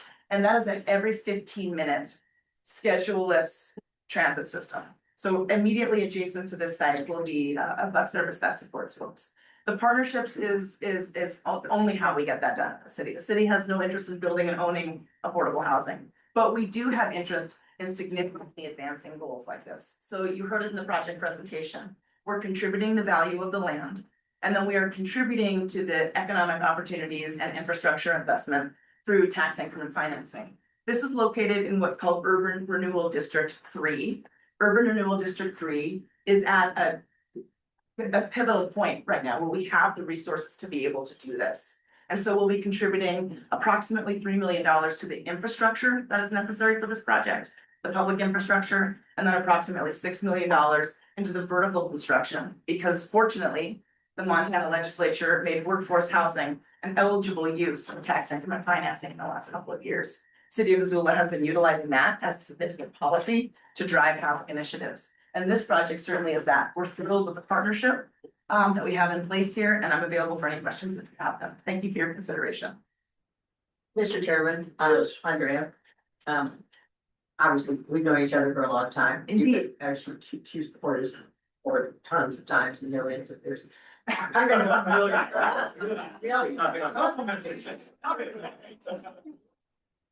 So I'm gonna ask a gnarly question that really probably doesn't have anything to do with the project, but I'm gonna ask you about the Johnson Street. Yeah. And certainly there was some controversial. Tell me the thought process when you got, and where those people went. Oh, absolutely. Thank you for asking. Yeah. So this project site, and I'll just back up a little bit so I can give some more context. When the city acquired this property from Montana Railing, we acquired this property for under market rate, which was really, really helpful for us to move forward a number of different initiatives. When we first purchased it, there were different occupants in the different leased buildings. So think, this happens a lot with railroads. They own the property, they own the buildings, and they lease out the sites. At the time, it was Sheck. It was a church that occupied that warehouse. When they departed, we had the opportunity to think about the use of it for winter shelter. And after the pandemic, when we saw the need for and a public mandate to reduce the number of folks that are houseless and living, that were staying in the Poverello Center congregate shelter, there was a public mandate to reduce numbers in shelters. And I will tell you that not only did people from the Paparillo Center and others, but people from other cities in our state came to Missoula as a result of there being an additional shelter in place, which was at the time of winter shelter. We had the opportunity to utilize the warehouse there. And as the housing pressures from the pandemic continued in a couple of years there, and we had one-time only federal dollars through the ARPA program. We partnered with the Paparillo Center to keep that shelter open year-round for 2024 and 2025. It was always known, and we had one-time only money, so we had significant fiscal lift coming. But ultimately, we had to close that shelter down. I will tell you, there was significant public pressure because the neighborhood did not expect a large, low barrier shelter to be a permanent fixture, and nor was that the commitment that the city made. It was not a permanent fixture or a permanent resource in that neighborhood. But 165 occupancy low barrier shelter is a pretty intense use in a already pretty stressed immediate area of town. So what the city did is the city stood up a housing sprint. We take our policy planning pretty seriously, and one of the things that we're leaning into heavily is the utilization of data and a lot of specificity to target how we reduce houselessness significantly. So we can, as you'll hear in a little bit from another presentation, is that we're committed to a plan of just being rare, brief, and non-recurring. And so we are part of this Build for Zero program that really gave us the skills and capabilities to put together a significant planning process to be able to help people transition from shelter into permanent housing. We never expected 165 people to get into permanent housing. That is just unrealistic. But over 60 people achieved permanent housing, with more achieving a re-homing opportunity when people connected with their friends and family in other places. The way we did that was we did a step down closure over 5 months. So we reduced the occupancy over 5 months. We staffed, along with our community partners, twice weekly housing sprint workshops at the shelter. Since then, we've actually had increased capability in our community. There's a great organization, a faith-based organization through Missoula Interfaith Collaborative called the Housing Advocate Network. They were up and operating before this effort, but since then, they've actually been able to increase their skills and capabilities, and now they operate out of the Watershed Navigation Center. And that was something that they did not do before, and they've actually been able to, there's a volunteer group of people, and they've learned quite a bit more about Missoula's housing resources and skills as a result of that. I mean, some of the other things that we did, and part of this housing sprint was coming up with a flexible fund. So something that to know as the Board of Housing is one of the most valuable things we've done in Missoula, and that people around the country have done, is having a flexible fund for people to pay a down payment. So, a security deposit to pay off rent arrears and utility arrears, to pay off things that are hanging over people's heads that stop them from being able to rent a home. We did that alongside the housing sprint. So we were able to help people pay for application fees. We helped 135 people get telephones and telephone cards, for example. And we were able to basically help people pay off debts that were in arrears that were not allowing them to successfully get into a home. So those are some of the things that we did to immediately address the Johnson Street temporary shelter closure, but then also utilizing those skills and capabilities to continue to improve the houselessness response in the city of Missoula, which is an ongoing effort all the time. I don't know that you ever get there, right? With that. Yeah, it wasn't that I don't agree and understand why the city did that. But I know that we're talking about a place that that happened, and I thought it was well better. And I figured you'd probably answer that question quite well, and you of course did. When you're in a position, tough decisions need to be made. And I suspect that was not an easy consideration based on those people that were there. So, I mean, I applaud you for it. I am aware of it. I was aware of controversy, clearly. But however, I just wanted them to hear that you lost a place and have what to do with it. So I really appreciate the opportunity, Jeanette. Thank you for recognizing that. The hardest decision I've had to make is fair. I bet you're right. Yes, I would agree.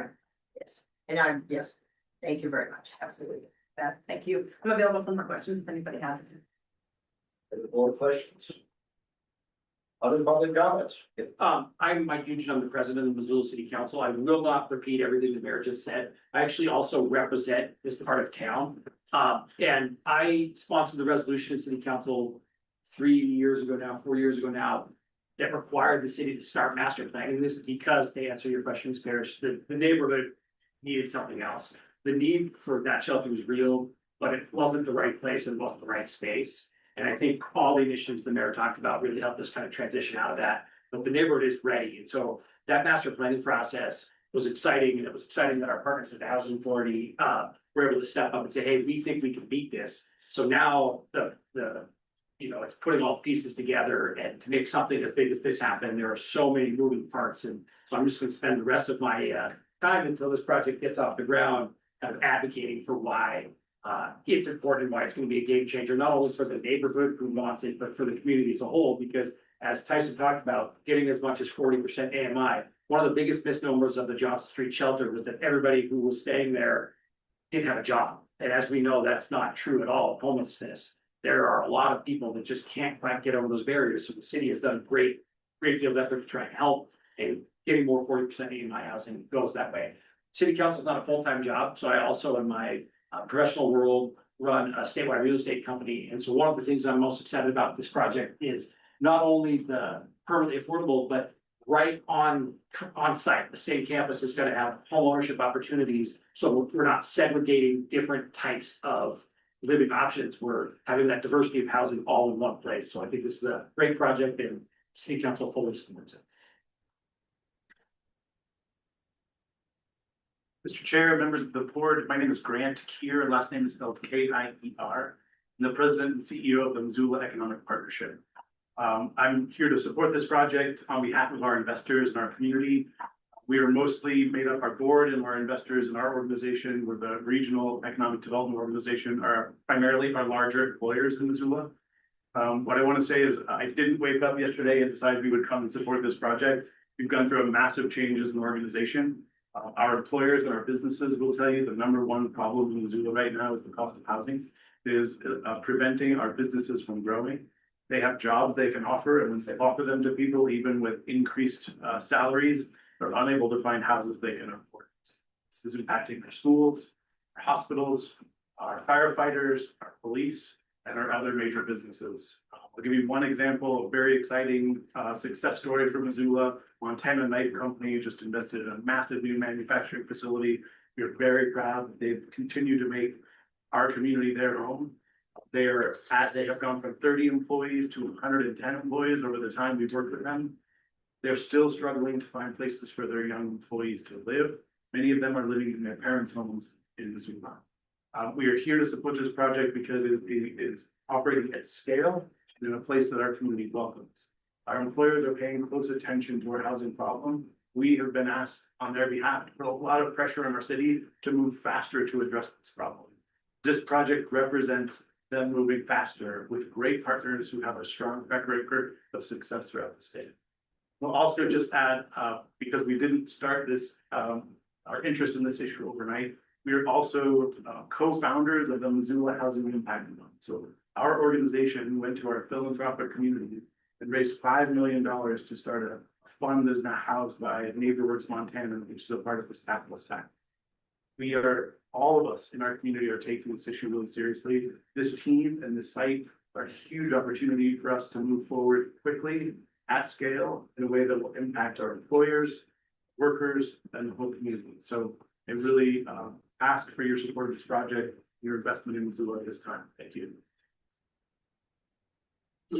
I'm Melanie Brock. I'm the executive director of the Missoula Midtown Association. We represent the 16,000 people who live in Midtown Missoula and the 14,000 different people that commute into the district to work at any number of the major employers of the county that are located in this urban core. I drove over from Missoula today because this is the incredible project of my lifetime.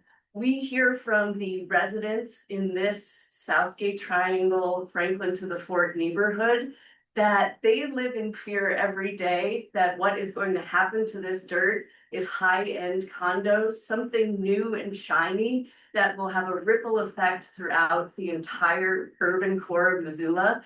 This is our one shot to get affordable housing on dirt that you cannot find close to schools, hospitals, churches, restaurants, places to work, an incredible trail system. Seniors and families want to live here, but as we know, the American dream of living in the heart of a city in Montana is becoming harder and harder to attain.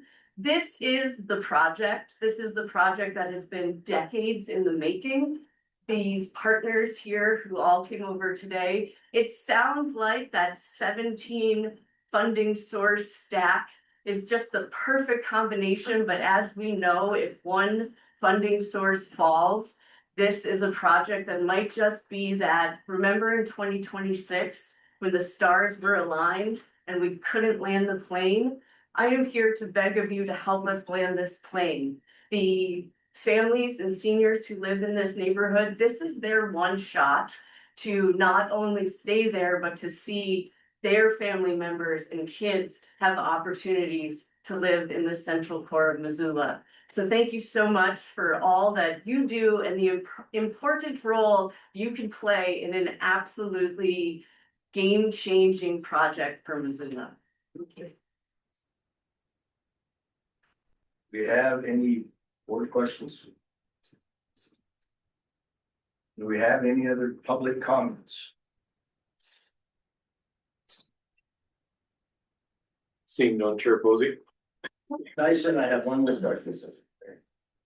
I see you intend to have this project done by October 28th. Yes, sir. And when you start to build, where the proceeds gonna go when you build all those condos?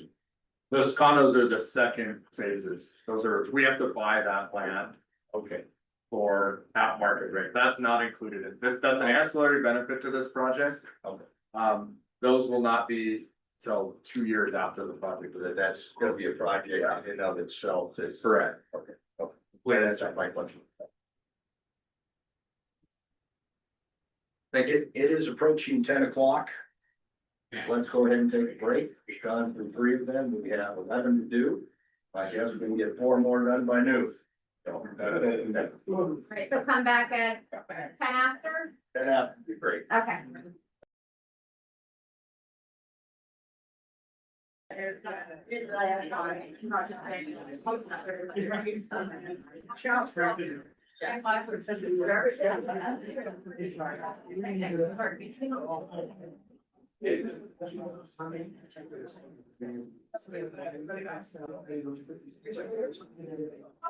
apologize for the temperature in the room. The hotel indicated that we could open the windows if we were hot, but I'm concerned about the owls picking up outside noise and not impacting online audio. Whole carte blanche for gentlemen to remove your jackets. This is Montana. We're not super sophisticated with dress attire here, so make yourself comfortable. And I'll turn it back to Bruce to get the meeting kicked back off. Okay, go. Okay, just started recording now. Are 2 online members online still? Yes. Okay. Jason, then to you. All right, next up, we have Libby Plaza 1 and 2 with Mock Development. Chairman, members of the board, we appreciate the opportunity to be here today. My name is Grant Chanel with Mock Development. I'm here with Matt Bellis, Alex Tim, representing Libby Plaza 1 and 2. Next slide, please. So at its core, the project is about preservation. It's a combined 54 units. Libby Plaza 1 was built in 1977. It's 24 units. Currently has 9 RD tenant vouchers and 2 Section 8 tenant vouchers. Libby Plaza 2 was built in 1981. It's 30 units, federally subsidized Section 8. And that is all project-based. The 2 communities have served Libby for well over 4 decades. And now meaningful rehabilitation is required to keep them safe, livable, and affordable for the next generation. Next slide, please. Development team is Mock. We're a Montana-based firm focused on developing, maintaining, preserving affordable housing across the Mountain West. We've developed over 500 million in multifamily. We currently have 700 units. development across the state of Montana. We're partnering with the Community Action Partnership of Northwest Montana. They'll be our nonprofit partner in the service Lincoln County. They will provide outreach, application guidance, and resident services. Our property manager is Selden Company. They currently manage over 200 communities, 15,000 doors. They currently manage the property as well. They recently acquired real estate management services earlier this year. Our general contractor will be Compass Construction. They are Kalispell based in service Lincoln County. They have extensive experience in multifamily development as well as construction and rehabilitation. And they currently serve as GC on 3 of our affordable housing projects in Kalispell. Next slide, please. Our units are split between 50 and 60% AMI with a weighted average of 52.9%. Additionally, we're getting deeper targeting through our project-based vouchers. I was missing a line here, but total is 54 units, 52 bedroom units, and 4 3-bedroom units, all currently serving families. Libby qualifies under the small town designation in QAP. Communities like Libby are exactly where affordable housing for most acute. The 2 sites fall within the QCT, DDA, and Opportunity Zone. All 3 designations point to the same conclusion. This is where targeted investment is needed. Slide, please. What's at stake? 30 units at Libby Plaza 2 are currently under an existing project-based Section 8 HAP contract. That HAP contract represents some of the deepest affordability in federal housing toolkit. With this LIHTC award, the HAP contract continues post-renovation, locking in deep affordability for the long term. Without a tax credit award, the property faces real risk of HAP non-renewal or disposition of market rate. Losing a project-based HAP contract is not something that gets recovered easily. It would mean a lasting reduction in the affordable housing safety net in Libby, where alternatives are already limited. Our plan involves no displacement of the existing subsidized tenants. This award doesn't just create affordable housing, it also protects existing affordable housing in a community that cannot afford to lose it. All right. Project location, Libby Plaza 1 and 2 are ideally positioned adjacent to one another in the northwest part of town, allowing residents easy access to the services that families rely on every day. The properties are located near Rosar's grocery, which includes pharmacy, got Cabinet Peaks Medical Center, and both the middle and high school. Families living here benefit from less than half a mile to school, while the other surrounding amenities are all within a 1 mile radius. Cabinet Peaks Medical Center is an important landmark because it serves as one of the only trauma-focused medical facilities in the broader surrounding area. This specialty that Cabinet Peaks has to offer is one of the many key factors to the growth that's happening in Libby. The demonstrated market need. So the demand for family affordable housing in Libby is extremely strong. Both projects are currently 100% occupied, and there are only 24 other family units located in PMA. The other units within the PMA are senior focused, which creates significant supply or pressure on this limited family supply. This is represented in a over 60-person wait list that we currently have for the 30 project-based vouchers. The market has already experienced 11% growth from 2020 to 2025 and is projected to have another 10% population growth from 2025 to 2030. On the other hand, the household income growth is projected to be 1.7% until 2030. When you couple those two together, got a significant issue, which creates a lack of affordable housing and increase in the demand for the area. So, deal structure and sources. So for this project, we're requesting 8.5 million in the 9% tax credits. As developers in the state, it's extremely important for us that we use the available state resources as efficiently as possible. We see a unique opportunity here to preserve affordable housing that's at risk of losing project-based vouchers, which are extremely difficult to replace once lost. One of the many strengths of this transaction is the overall efficiency of the tax credits. Our projected total project cost is $201,000 per unit, which is well below the QAP benchmark. And More importantly, this project doesn't require any gap funding. That allows those limited resources to be directed towards other developments across the state. We're also making a conscious effort to minimize soft costs wherever possible. One example of this is the potential use of the link deposit funds to help reduce construction period interest. Overall, the project would result in a 20-year half contract and would preserve long-term affordability in the market we see is in clear need of it with the projected population growth and small income growth. Project rehab scope. Turning to the rehab scope, our goal is to extend the useful life of the community and bring everything to a like new standard. At the unit level, we're doing full turns across all 54 units, which include updated kitchens with cabinets and countertops, updated bathrooms, new flooring throughout, repaints and new appliances. Every unit will be brought to a consistent modern standard. At the building level, we're upgrading the major systems and addressing deferred maintenance that have accumulated over the past 4 decades. The structural systems are sound and will be preserved, which keeps the project both cost efficient and on schedule. For the community, residents will get an upgraded playground, picnic area, and basketball court, a shared laundry room, and on-site property management. This rehab will keep Libby Plaza serving local families for the next 30 years. Schedule and readiness. Moving to schedule and readiness, we are at step 1 today, and if we're invited to full application and ultimately awarded, we would immediately kick off the HAP transfer process with HUD. With an expected acquisition close in April of 2027 and construction completion in November of 2027. We're currently executing a very similar acquisition rehab in Kalispell right now. And that is also a project based sectioning deal. So the schedule here is calibrated against a live project that we're working on today. With Mock as the sponsor, Compass as our GC, Selden as the property management company, and CAP as our nonprofit partner, we're all engaged today and ready to execute against the timeline. Just to close things out, our focus here is on 4 things. First, preservation. Second, deep AMI targeting. Third, supporting rural Montana. And 4th, demonstrated market needs and stable operations. The quote on the screen, you can see from our nonprofit partner highlights how important it is to keep project-based vouchers in place at Libby Plaza. These vouchers are what allow residents to maintain stable housing and quality of life. Appreciate the time and consideration and happy to answer any questions.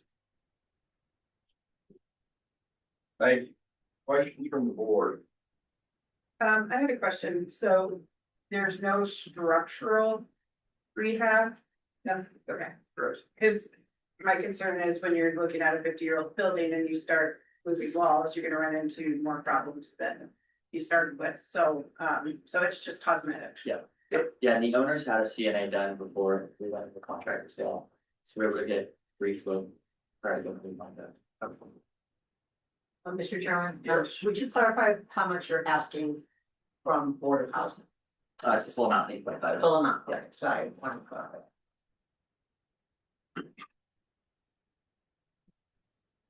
Displacement. How are you handling that? During relocation. Yes. So there was another group, American Covenant had looked at doing one in Troy. So we kind of saw what their plan was gonna be there. And then we're working with the relocation specialist on our Elms project in Kalispell. So we're gonna bring them in, to manage it. There's a couple of motel options that have kitchenettes and similar services. So if I'm in one of these units. How long, and I realize you're gonna stage and crush you, but in theory, how long would I be out of my unit? We're shooting for no less than 30 days. That's what we're executing on Kalispell. Okay. So, and part of that process will be us having a town hall meeting with all the residents to explain the process. Like we're doing, to make sure that everybody's on board for working with those logistics, because these are people's lives and we understand that it's important that we make sure that that transition back works well for them too.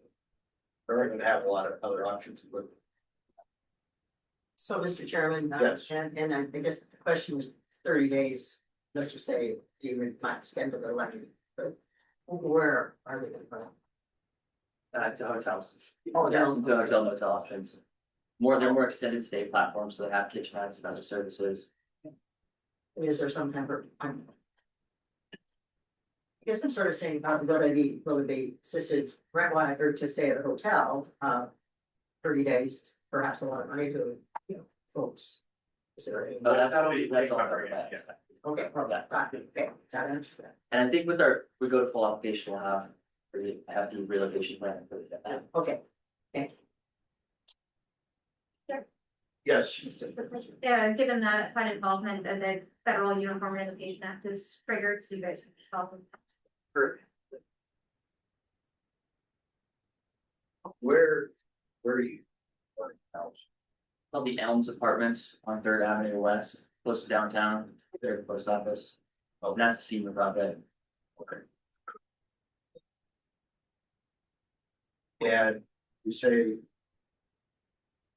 you have 30 Section 8 officers. What is the average AMI there right now? So rents are ranging anywhere from $925 to $1,075 on the non-half units. On the half units, it's about $450 on average of resident out-of-pocket rent. The rest is covered by. And did you say you have a 60% Section 8 wait list? So not preserving this means you now have a 9% wait list. Any other board questions from the board of us? Do I have any more questions from the two online? Not now, Mr. Chairman. Thank you, Richard. That having been said, let's now move on to public comments and or questions on Libby Plaza 1 and 2.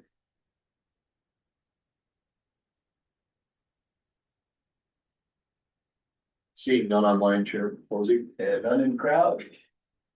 Okay, Thank you. thank you very much.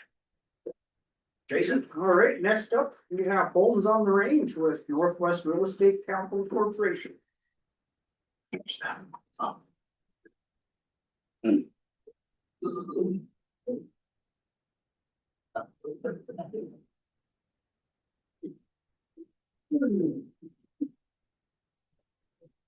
Okay, good morning, Chair Posey, members of the board and everybody else attending. My name is Andrew Connell, with Northwest Real Estate Capital Corp. And here to my left is Mike Morgan, Chairman of the Muscle Shoals County Housing Authority. And together we're going to be partnering on the project Homes on the Range. So just a quick overview. Today we're going to go through what the project is, what we're trying to do, a location analysis, so why the project is positioned strongly to receive a tax credit award, and then market analysis and demand, why there's such a need to do this project now, and then moving on to support services. So how are we going to set up our residents for long-term success? And then just a short conclusion, what I really want you to take away from this meeting today. Next slide, please.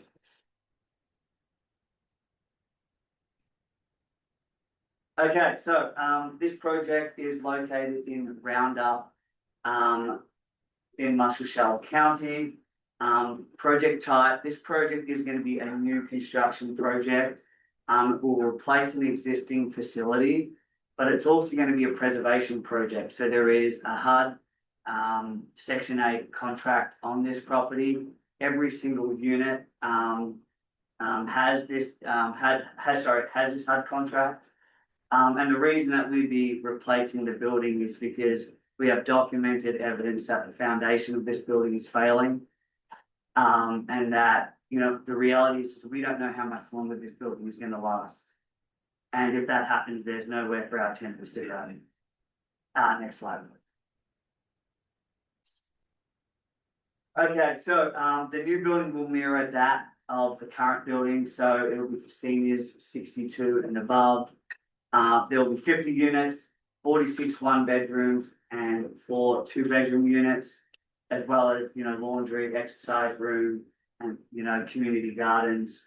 And then this project will continue to target deep affordability. So there'll be 20 units restricted at 30% AMI, and then the other 30 units will be restricted to 50% AMI.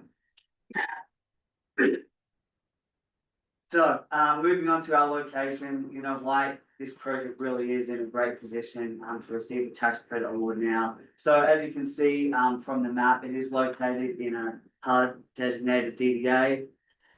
The current zoning designation does allow for multifamily. So if we were to receive the tax credit award, we can mobilize quickly. We don't need to get any variation or anything like that. Then in addition to that, Roundup has actually never received a tax credit award. And as far as we know, and based on our market study, there are no planned senior light tech projects in the area either. So. And then just a little bit about the location. As you can see by the S on the screen, that is the site. And all major amenities are within a mile of our site. So you've got grocery, you've got medical, recreation, and a gas station. So everything residents need really is in a great location.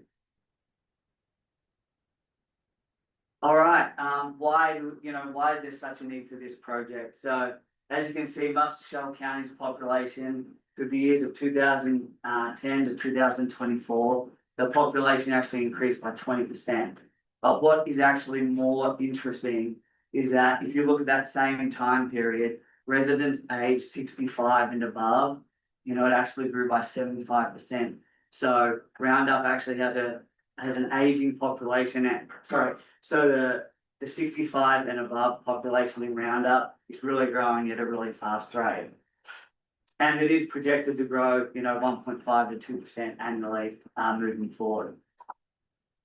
And then really the last thing that I want you to get from this slide is that, 77% of senior households in Roundup are actually earning less than $50,000 a year. So if this building was to fail, there's really nowhere for them to go because they can't afford to pay money. Sorry, please. All right, we had Novogradac Consulting complete our market study, or our mini market study, I should say. And what they came up with is there are 121 income qualified households in the primary market area. And other than homes on the range, as we've mentioned, there's no other affordable housing projects in the area. The current homes on the range building is 100% occupied, and there's a long wait list of residents that want to get in. And interestingly enough, there actually is one unit that is uninhabitable right now due to flooding issues because of the foundation failure. So if we continue to lose units, there's really nowhere for these residents to go. And the reality is we don't know how long this building is going to last. All right, how we set up to support our residents long term. We'll have an on-site service coordinator, which will be there to answer questions, any questions that the residents have. In addition to that, Area 2 Agency on Aging, they're a resource for all our seniors in Roundup, and they can ask any questions that they need in terms of health and wellness services or whatever it may be. They're there to support the residents, and together, they're really there to help our residents be, help them age in place and really create stability in Roundup. All right, really quickly, my conclusion. What do I want you guys to take away today? So there's 121 income qualified households in Roundup, and there's no other options in the area. Secondly, we're already seeing that the foundation is failing. We have documented evidence that is happening. How long is it going to last? We have no idea.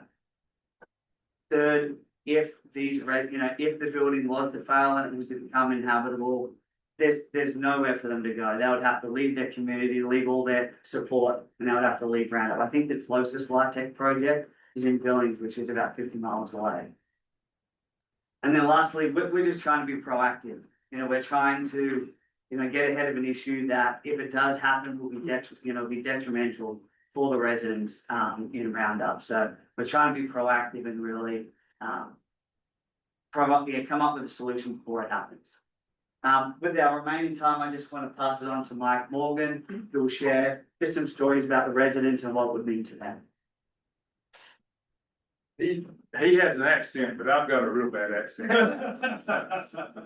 And around it for 23 years, and I still talk like I come from Tennessee, which is where I came from. Yeah, more than 20% of the residents there have, they do Meals on Wheels, and we are 50 miles from Billings. We're kind of a bigger community to Billings. And some of the residents participate in exercise groups in the clubhouse. Nobody pays market rent there. Our local hospital is only 6 blocks away. We have an ambulance barn that's only really about 3 blocks away, so it's very convenient. Speaking of ambulances, 2 minutes. It's hard to get a gurney in the elevator because the elevator is not wide. Might have been 50 years ago. Dale Adams is a gentleman who came from Oregon. He's been a resident for over 8 years. He loves living there. He noticed the crack that developed in his ceiling. And he extended it into his living room. He watched the crack grow. And I asked him where he would live if he was displaced. And he said there's nowhere to go. He said he thinks he would probably have to live in a tent. He's exaggerating. But his only income is Social Security, and it's not much. He likes the friends he's made. He's a real people person. He goes at night to make sure all those doors are locked. Annie Rose, she don't journey very far from her property. She's 80 years old. She's over 80, and she likes to walk the halls. But she says she has to use the rail because she's so afraid that she might trip because the floors are uneven. Anyway, she has a son that lives a pretty good ways away. And she thinks she could live with him because I asked her, what would you do if something happened to you with this place? She thinks she could live with him, but she's not sure how that would work. Melody Barber has been a resident for over 15 years. She's a gardener and she helps plant outside. She has nowhere to go. And if something can't do that. So people there at Homes on the Range are from all walks of life. There's war heroes, there's puzzle, crossword puzzle experts. There's all walks of life. There's grandmas, grandpas. They're good people. They're the salt of the earth. And I'd sure like to see them get to talk one day. And if they did, it'd just be within a walking distance to that next property, 30 seconds. So thank you very much. We really do appreciate your time. Thank you. We have questions from the board to begin with. I do have a question. So on your mini market study, average 1-bedroom rent in Roundup is 900. Yeah. Seems really high. Yeah, that's what our, market study came back with, so. I used to own a little house and I rented it and I sold it about 6 or 7 years ago, but I rented it for pretty good. There are some houses in there in Roundup that are going for $1,200 or $1,300, but there's not many. And there's not many places to rent. I was gonna say, so To be are honest, most there's- rentals, are they single family houses? Yes. Okay, And so I talked to the sheriff the other day, and he said, I need to hire a deputy, but I cannot hire him by hiring from out of county. There's no place for them to live. There's no rentable property. I mean, there's no houses to rent, and there's not many houses to buy. Right now, there's not $3 million. If you afford it. But a follow-up to this question. So 50 and 60% AMI. I mean, $900 is a lot of money. Yeah. And I'm not gonna agree there, it's certainly, so 50% market in for there, they would be spending how much? Or is that the 900? Yeah. Do you think, is that what your 50% suggested? Yeah, so I know, so the HAP contract is on every unit. And, so just to clarify, Yeah. so there are 20 units currently at 30% AMI, and there are Correct. 30 at 50% AMI. And the HAP contract that covers the 50% units, I know that a lot, based on our rent roll from what we've seen from the current project, a lot of the residents aren't paying very much at all. So, they'd be lucky to pay, $300-400 a month in rent. So. Okay, they won't be paying 900. That's part. That's fine. Yeah. Hence why, you know, this HAP contract is vital, we really need to preserve it for the research. And just to follow, you know, are you, that sounds like you live in Roundup, do you both live in Roundup? I'm in Boise. I live around it. Where do you live, I'm sorry? I live near Roundup. You're right. And you're- I'm in Roundup every morning. I do a little radio show. So it's hard to believe it. We have a little radio station. Oh. It goes all over the world. No. He actually does on the internet.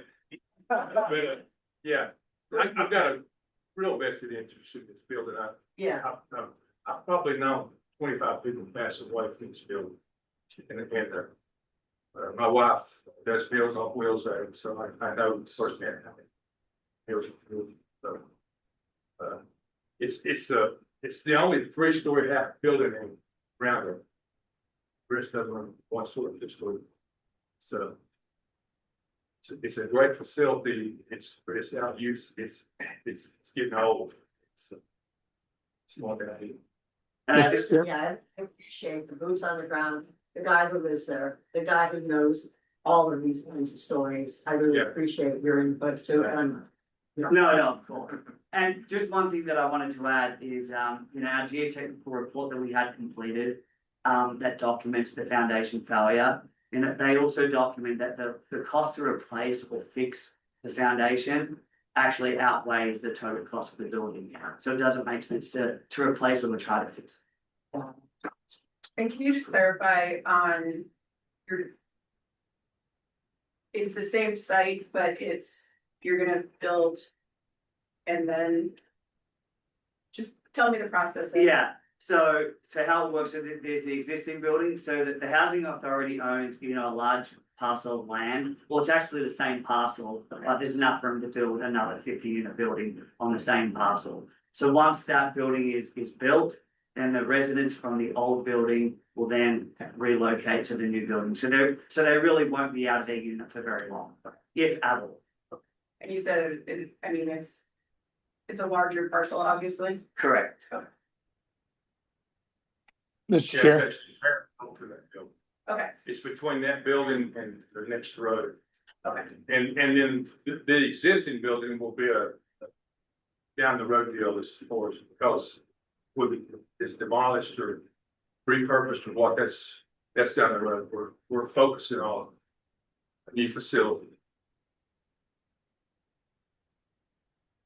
Mr. Chairman? Yes. Yeah, this is Richard. Hi, great presentation. I am curious, have the engineers determined what caused the foundation problem? And not that I really care about that so much as you're pretty sure it's not going to be an issue next door if you build? I mean, is there an underground water seepage or what's going on? You know, they did a test on this soil that we're wanting to build on, and they hit bedrock at, I think it was 40 feet. And so, this facility, this piece of land is suitable to build on. And just across the road from there and down just a little ways, they built a elementary school 10 years ago. And it's basically the same kind of land. So, and there was no problem with that, because the elementary schools held it pretty good. Thank you. You know, there was reports years ago that the maintenance guy was using too much water. I always thought that was funny, but who knows what that was? But I just don't think when they built this in 76, 77, that they didn't have the technology to know how far they had to go for the bedrock.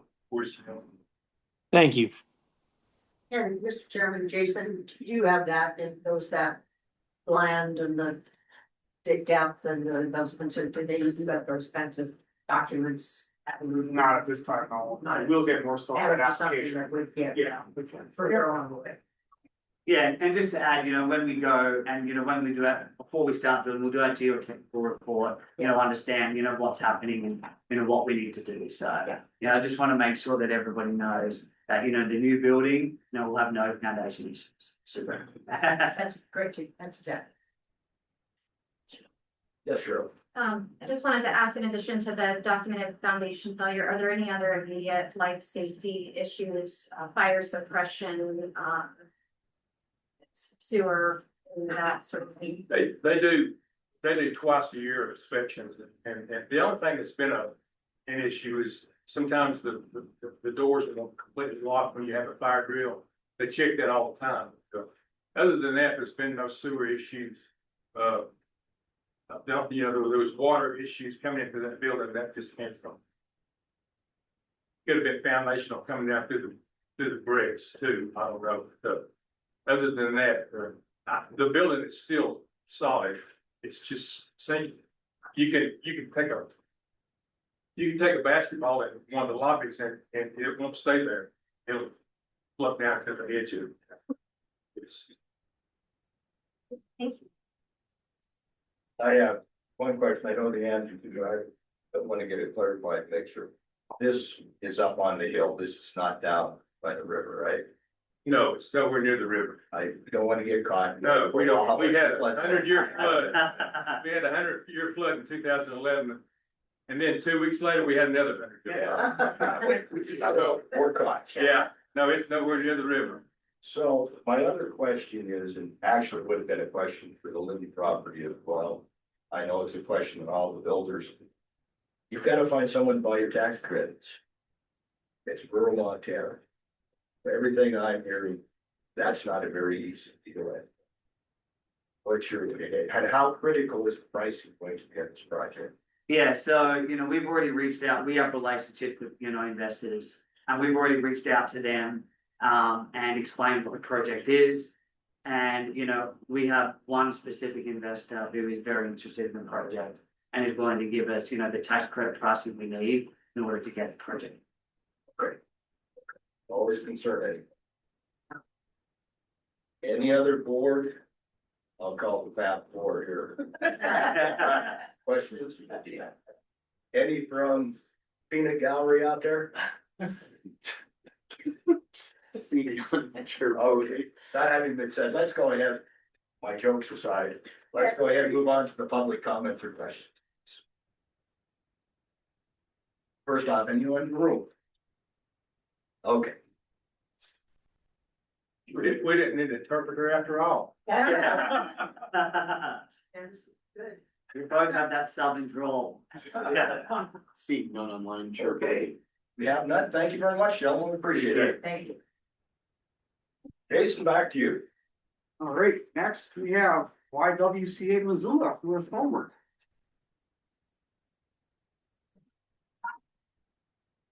Good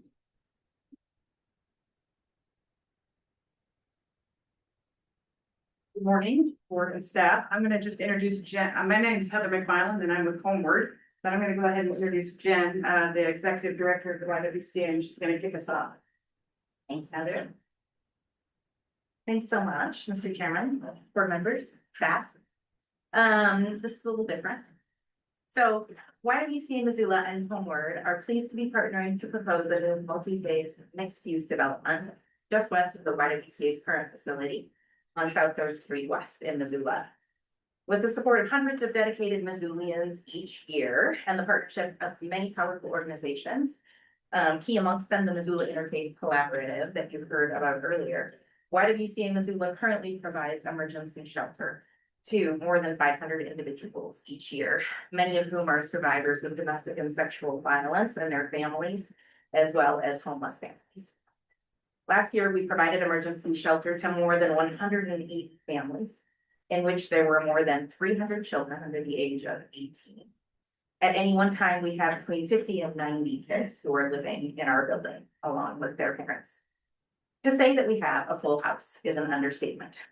Last year, we were also able to provide access to housing across the community for 42 families, 24 of which were survivors of domestic violence through our rapid rehousing and transitional housing programs. In addition, we have been striving to grow our wraparound services, including free counseling services, case management support, youth services, and more, all designed to support a brighter future for the folks that we serve. But we literally do not have the space. Our Meadowlark facility opened 5 years ago and almost immediately filled the capacity. We generally have about 10 families on our waiting list currently, but that is sometimes up to 7. And while the shelter services we provide are of course vital and often life-saving, in the short term, what the families that we serve need most in the long term is affordable housing and the supportive services to help them really build a thriving life moving forward. So with the rising costs of rent in Missoula, our neighbors with the most barriers are truly struggling to take that next step in accessing housing in our community. And once they're housed, they struggle to maintain that housing. In fact, in the last month of the 24 families that we have had living in our family housing center, 14 of them have been with us before, meaning that they did not maintain their housing. So each time they lose housing, of course, they accumulate one more eviction and thousands of dollars of debt, making securing housing that much harder the next time. In the end, our goal is not just moving folks into housing, but supporting them as they really do build that brighter future for themselves and their families, and breaking the cycle of violence and of poverty and of houselessness moving forward. We know that domestic violence is the leading cause of homelessness for women, and that the vast majority of the families that we serve each day have experienced a whole lot of trauma and need a whole lot of support moving forward. They need access to coordinated services. They need durable relationships and connections and resources. They need robust behavioral health services, and really skill building that's tailored to their own needs and life circumstances, and support in increasing their income moving forward. And they need those services to be easily accessible. Providing services on site can be key to the success of traumatized families and survivors of trafficking in particular, which we serve many. Removing barriers such as transportation issues, normalizing that care, reducing stigma, increasing the comfort and the trust level, and ultimately resulting in higher participation in services and better outcomes overall. It can often really mean the difference between moving forward toward a more stable future or falling back into houselessness. This project is about building the spaces we need to create an ongoing community of support for survivors of violence and houseless families. The YWCA Missoula and Homeward propose a 2-phase project, starting with a mixed-use building featuring 21 supportive homes for the very vulnerable folks that we serve. The housing portion of the project will be owned and operated by Homeward, which you'll hear about shortly from Heather. YWCA Missoula will own and operate the portion of the building that offers the supportive services, including a center for behavioral health services and a learning hub where financial education, parenting classes, tenancy 101 education, and job training can take place. The YWCA expansion will also include a new Secret Seconds thrift store and coffee shop, providing access to more jobs and sustainability for the services that we provide. YWCA Missoula is all about second chances, and we've provided life-changing services in the Missoula community for more than 115 years now. Hope literally lives at the Meadowlark. With the investment and support of the Montana Board of Housing and in partnership with Homeward, we'll be able to provide not just short-term shelter, but homes, and really be able to accompany Missoula's most vulnerable families as they make their way home for good. So thank you so much, and Heather's going to share with you more about the details of the project.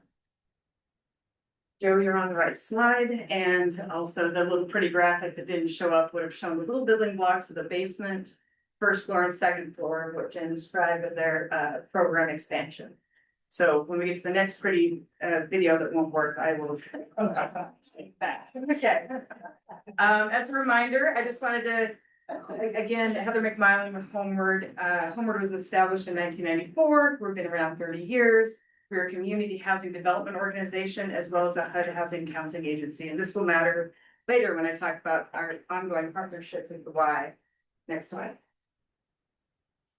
Like I said, we've been doing this for 30 years. We have 35 properties and 14 communities in Montana, and we're housing over 3,000 Montanans, and that's our our venue and where we work. Our home ownership center has actually done counseling and has counseled over 21,000 Montana residents, either in financial education, first-time home buying, or foreclosure prevention. The reason I mention this in detail on this particular presentation is that we have also provided financial education classes for participants at the Y. And so we're really excited to be actually applying our housing side of the organization and helping the Y see their vision come forward. Next slide. As Jen talked about, Meadowlark is a very successful project right in the middle of Missoula. It's actually just down the street from my house and Andrea's, so Franklin the Fort neighborhood. It's right on major bus lines. I'm trying to just kind of paint the picture here because this was a very successful project. We helped on the site selection committee years ago. They built, they own and operate, and it's been highly functional. When the land next door became available, we supported the Y in purchasing that site for Marshy's Nursery at the time to be their program expansion. In fact, we just so happened to have gotten a grant working with Missoula County from the MacArthur Foundation to look at the intersection of justice, involved individuals, and their housing and their ability to be housed. And so through the MacArthur Foundation, we also got a project related investment. We worked, got some research, identified two populations, transition age youth coming out of foster system, and families and individuals affected by domestic violence rose to the top as the highest need in those categories. And so we thought this was the perfect use of MacArthur's funds. So we gave the Y, helped them purchase that property and hold it at low interest as we put this project together. 2 minutes. Thank you. I'll go quicker, go next slide. So we talked a little bit about this. Third and fourth floor will be the housing right upstairs from the Y services. We're gonna share a foundation, we're gonna share a roof. There's some efficiencies there. We're also a good partner because we've also paired new market tax credits and housing credits in the same building, understand how to do that, and think be a valuable partner for the Y. Next slide. Project details, we have a mix of bedroom types of 21 homes. Our income targets are very simply on a small project, 50s and 60s. We say that we want maximum flexibility. Supportive services. We struggle on our supportive service projects to pay for services. It's a hard thing to fund. Resources are challenging at the federal level. We will not have any extra costs for these supportive services because we will be housed literally on top of the YWCA, and their programs are already successful in long-term operations. Rental assistance. In this environment, we're underwriting without rental assistance, but we're hoping that we will be able to pair tenant-based vouchers with the residents living here as they live in the supported environment, and then they become portable in the rest of the community. Amenities are really efficient. We'll do the in-house laundry and a few gathering areas, but mainly all the amenities will be shared with the WISE project. They will have outdoor gardens, classroom space, etc. And that'll be at no cost to the project. We already talked about the efficiencies of sharing a roof and the location being critical.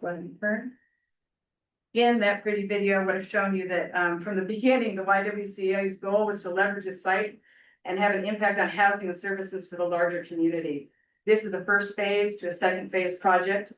The YWCA and Homeward will continue to work with community partners exploring housing variations and complementary service potentials on the backside of the site that you can't see in that graphic. Perfect. We are here for any questions. We know that you are considering two very beautiful projects in Missoula, and they are at wide ends of the spectrum, so we can answer questions around that. Thank you. Of the housing spectrum. Thank you. Question from the board. I need an explanation of how this works. I'm Okay. familiar with transitional housing as we have in the village. So if you're dealing with these women and probably children as well, that come from some problem, and now they're on a pro. And so they end up in your first facility because they were able to.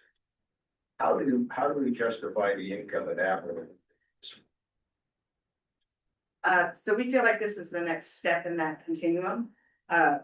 Shelters, they're houseless, correct? And they have people living in the shelter trying to find a home and there's no place for them to go and they still need services. And so this is that interim step. We know that we're gonna have a wild variety of income targets, income individuals. But we know that the services associated with giving these residents stable in these 21 homes is the next step to then going on to market housing or going to other LIHTC housing. And so it's just, I got part of that curriculum, that continuum. It's just a more structured step where just like BATS in Great Falls or Blue Heron in Missoula, there's no limit on how long you have to stay, right? There's tax credit housing, so it's that next more stable step after shelter. And then moving on to market rate after that. And I can say a couple things about that. Certainly, many of the survivors of violence that we serve have income constraints. But there are folks also who are houseless because of the violence, but they still have capacity for income. And they just need some support in getting back into the workforce. So I think that we feel like this is a project. I just have a follow-up to that, because I think in Billings, the project that we funded, I think the timeframe they were shooting for was 18 months to 2 years, if I remember correctly. You said there are no limits, but is there a goal to move these families and women into market rate, or so that it's ready for somebody else who needs it? But yeah, do you have a goal? Yeah, I mean, I would say yes. For many folks who've experienced violence, the first couple of years are really key in their recovery. And so that is the time in which intensive services are the most needed. I think for many folks, they would be in a spot in a couple of years to potentially move out into another living arrangement and one that was more market rate. And we see this as an opportunity. We were seeing it with our supportive housing, other supportive housing projects, but I think you heard Jen say in some of her numbers, they've had people come back into the shelter because they go out and they haven't had a place to land or had that stability. And so financial education, job training, all the things that are in this new program will help support those individuals. And I could hazard a guess as to how long they'll stay, but I'll always be wrong. And it's the same thing with Blue Heron and BATS. It's like we're serving slices of the houseless pie, and the services have to be right for the population for that success and that move on. And we'll partner with the Y once people are ready to, open up our portfolio. The housing authority will open up their portfolio for next set housing for this. So I feel like as you can tell from both presentations, we work pretty well as a team in Missoula, and we're working kind of with all those components together. So, Mr. Chairman, in truth, your goal might be to say 2 years and you move on, but in reality, that's not always the case. And in fact, there isn't often not the case. And I don't know if it's often or. Yeah, I don't know if I have a percentage. Yeah, and I know, Yeah. so I'm sure that I was doing the percentage, but it's a tough call. It is. And I get that. Not everybody fits into the services have to match. We're same as the Blue Heron. You have some people that move in and they're out right away. Oh, and there's others that have been there since the beginning. So I think here, a little more tailored. We know the people, but I don't know if everybody's gonna want to stay in that environment or they may cycle back. There's ins and outs from what I understand. There's ins and outs. Yeah, so we're just hoping to put a landing pad in between to help those forward motions be a little more consistent. Yeah, and I understand it, is there possibly an opportunity if they would move out, they would move up in the same building? Well, not necessarily. That's not true. Not necessarily in the same building, but as I didn't show you, but you can see there's a dash in the background there. The dotted line in the back. Phase 2, that's where the Y and Homeward are gonna keep working with our partners. There's a potential for some other houseless services to be located there. We're also talking about a higher income housing, like workforce housing, working with Missoula Development Agency on that. Could we provide a different housing option, higher income rental? So yes, or moving up and on into other tax credit homes, Franklin Crossing, Trinity, Sweetgrass Commons, any of the, But that's yet to come. yes. Well, we have people that, living that are ready to live at solstice or equinox, but it's a little hit or miss with having the right support and with them being on site here. That's why I think this is critical. With the location with these homes, it'll make it a little more accessible to the residents. Sure. I just had one comment for board awareness, that under the tax credit program, the minimum lease term is a 6-month lease term, so it can work in terms of LIHTC with a transitional model. But question for you guys is, what opportunities are you seeing or not in terms of operating or service support through the Montana Continuum of Care and what's been happening with federal homelessness services? Sorry for the question, but there's been a lot and I haven't even been able to keep track of what the changes are happening. I don't know. We are struggling. I would say it's a constant conversation in Missoula around this, having the right amount of money for the right kind of support that we're hearing. Right, there's cuts on the federal side, the opioid money goes to certain things. I mean, we are looking at every slice of the pie that we possibly can, and acting as fundraisers with our service organizations to get those to work. Same thing, Sherry Area is doing a great job working with Opportunity in Great Falls. Some continuing care money has come in or not. It's so, but in this scenario, we're not relying on any of it. And so that's why we are actually having conversations internally about doing this much needed supportive housing, but we won't do it without more stability on those service funding. This happens to be a case where we don't have to fight and scratch the funds. It's literally located on the site. So we're very careful about the implementation of those projects because of the trouble we've had with funding sources. And funding sources, of course, for the YWCA overall, are tight and being reduced in many areas, and we feel like diversifying our funding, and that's why the store could be a really important component. Is a piece of that what will help us be successful in the future. And part of their facility expansion is actually consolidating your store locations. Most likely, you're still on. at least reducing by one. Yeah. Yeah, so I think those are very valid questions and at the top of everybody's mind. Yes. You have so when you talk about partnerships and providing services, do you have a strong partnership within Missoula to bring in counselors and LACs and those type of people that will help them become more stable in the community? We literally provide counseling ourselves. Oh, great, okay. Yeah, so we do that part. We do invite lots of partners in to do some of the other pieces, so our parenting classes, are often taught by partners, our financial education classes are often taught by partners.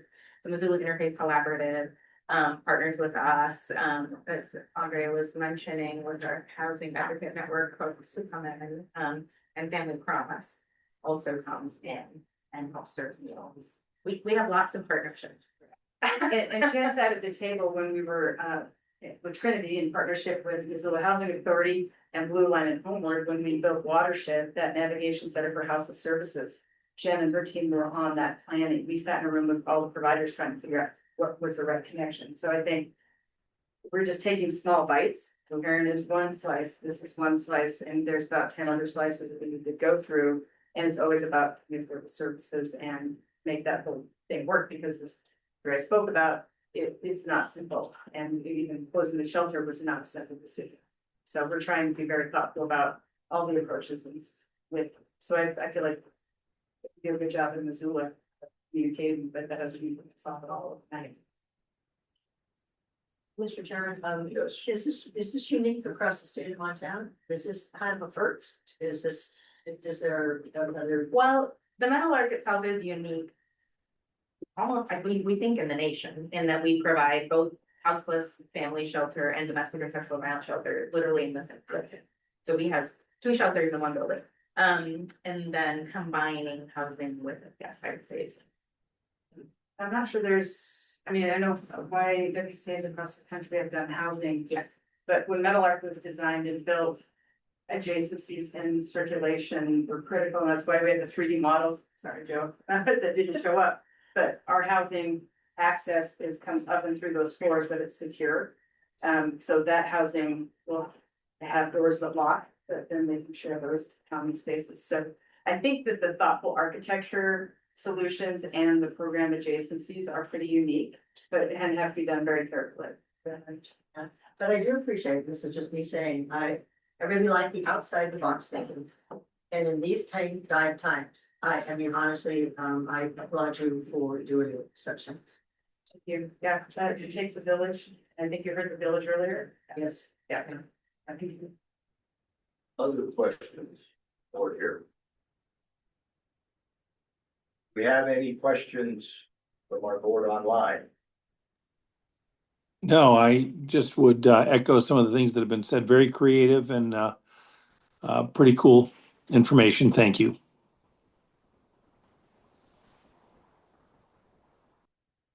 Nothing from sure. Okay. All right, that having been said, it is now time for public comments. Yes, public here in the crowd first. Thank you. Yeah. Hello again, Chair, members of the board and staff, guests of the Board of Housing. I am up here with Mayor Missoula, Andrea Davis, to support and endorse this project. You heard that it is incredibly creative, and the thing that I want to emphasize here is that we talked a bit about our planning efforts, and we don't plan because we put things on a shelf. We plan because we want to be intentional about getting things done. And our plan to address homelessness in Missoula is called On Our Way Home. It's the second of our previous plan had sunset. We evaluated how to approach where we are at this point in time. And this plan identifies naturally permanent supportive housing, or excuse me, permanent housing, but certainly permanent supportive housing as one of our goals to make homelessness rare, brief, and non-recurrent. Permanent housing has always been the bottleneck when it comes to folks living in shelter, needing to transition out. But you heard very well that the reality is that folks that are living with a host of different barriers really need supports in order to make that permanent housing successful into the long term.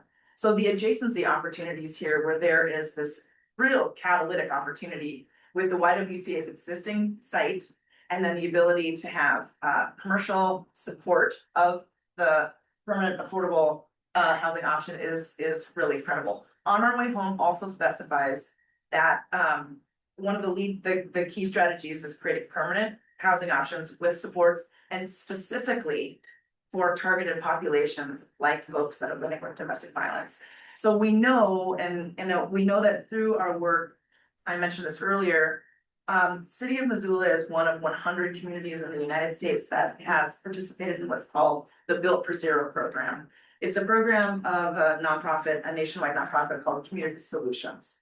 And what we do is we hone in on specific data points so we can really make progress on targeted populations like folks that are living with domestic violence. That same kind of planning, the City of Missoula is somewhat of the hub of the entire houselessness ecosystem.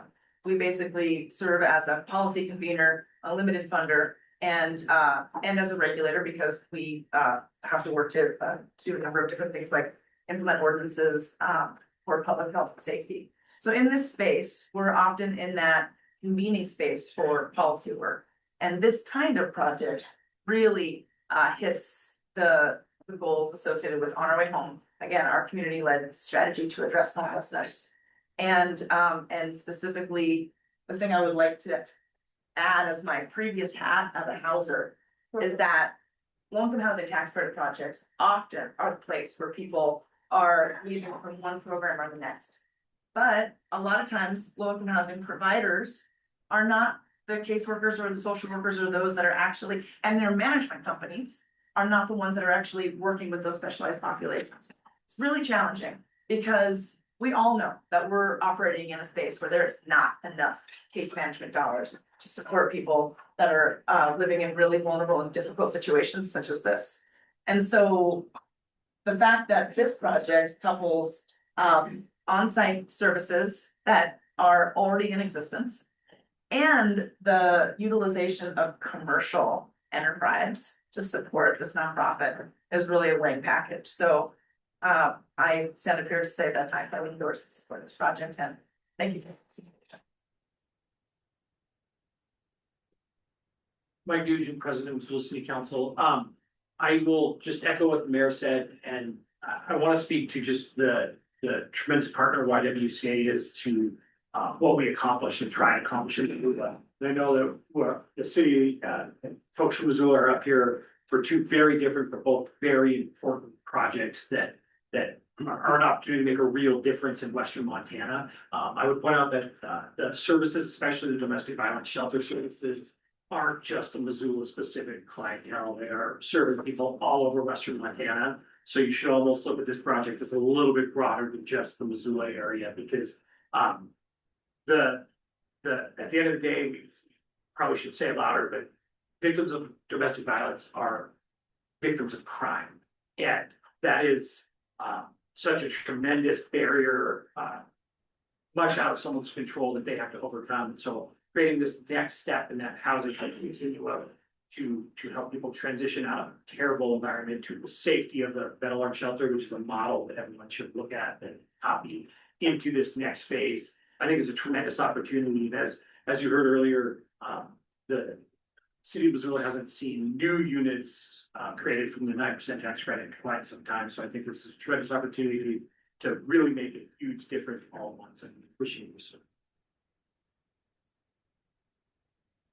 Other public comments?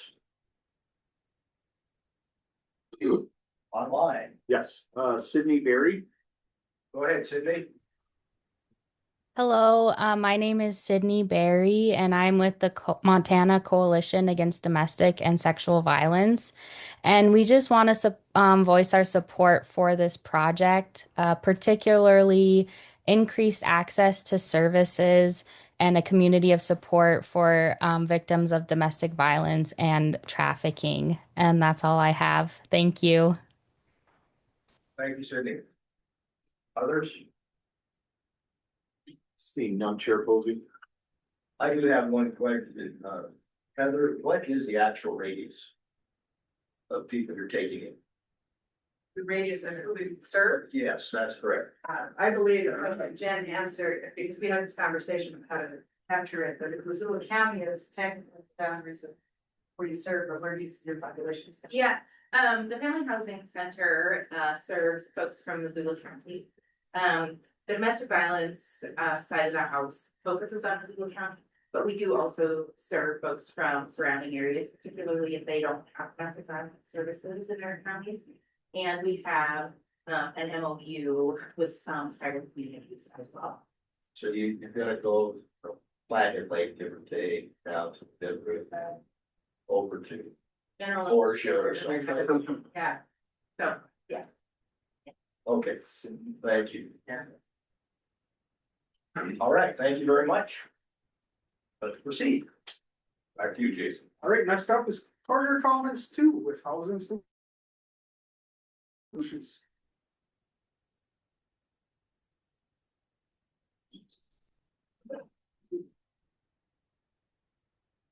Well, Dane, nobody was cheering louder than me when Andrea was elected mayor of Missoula.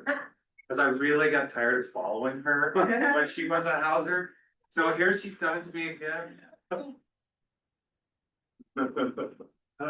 Anyway, yes.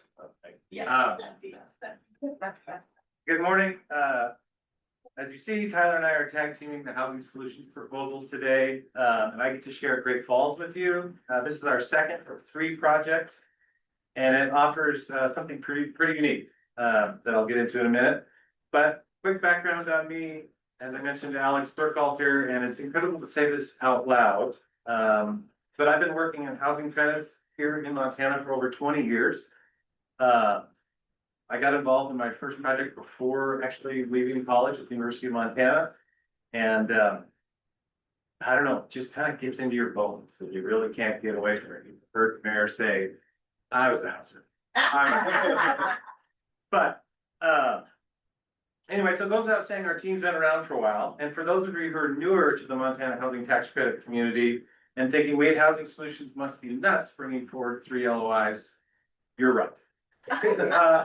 But fear not, 3 is a lot, but if I take you back to 2019, we actually turned in 6 otherwise, getting some nods back there. We're half on the carpet from the podium to the audience here, but anyway, 3 seems pretty safe. But in all seriousness, the one thing we can all agree on is that there's a great need for affordable housing across the state. And so as we travel around visit different communities, when there's an option, when there's a project that can be brought forward, we want to bring it forward. So with that, on to Great Falls and Carter Commons 2. Carter Commons is 23 new senior homes on 3rd Street. This is directly adjacent to our existing Carter Commons property. It's a great location. There's a real and growing local need, and the project structure is something to look at carefully because I think it gives the board a unique opportunity. At Carter Commons, one thing I want to draw your attention to is our rent schedule. This year, you heard in our other proposal, we've really tried to push those AMIs low to serve those who need it the most. So here at Carter Commons, 26% of the project will be reserved for 30% AMI. And I think one thing that's important to note is we're doing that without project basing any vouchers, any rental vouchers. You know, the state has so many, and they can release them to residents who out choose or project base them. In this case, we're able to put these lower rents without project based vouchers. And that being said, if tenants do have a rental voucher, we of course would welcome them and take that. But here Carter comes to, you know, housing costs $510 for a 1-bedroom, $610 for a 2-bedroom, and with all our seniors, that's all utilities included. There's a couple things that go into making that possible, and we'll get to that in just a second. Now onto the location, again, adjacent to our existing property, right on 3rd Street, kitty corner to a park. The transfer station for Great Falls Transit is just under half a mile away downtown. Transit Route 4, that's the line, literally runs right by the property for the transit mentioned earlier. That line runs straight out to Walmart, and then on the way back, hits 10th and all the amenities along there. So very well connected. And then the River's Edge Trail is just a few blocks to the west. So lots of good amenities. Really happy with the location. The site itself, well, we'll forget the site, I guess. Here's the building. You've seen it before. You'll see it again. By using a similar floor plan as prior projects, we've been able to, one, continue to improve them, but also allowed us to refine our construction process which helps with both delivery, right? Get her done quickly, get her placed in service and serving, but also allows us to control costs, have much more confidence in what the cost is going to be, and that we'll be able to deliver it. So the other thing on the site, and it plays into making 30% homes unique or possible, is there's no land cost for this project. When Carter Commons 2 was developed, we were able to secure some extra land, and we always knew it would be for another. So no cost coming into the project for land. And won't spend too much time here. Again, this is our building that we've refined over the years. One thing to note, as with the other projects, we're honing in on the fully accessible, trying to get some more of those units that can help people age in place or those with mobility limitations. Also with this building, with an elevator, all the homes are 0-step entry. And then throw in, of course, there's a community room, a couple multi-purpose rooms, an exercise room, there'll be a patio and garden space.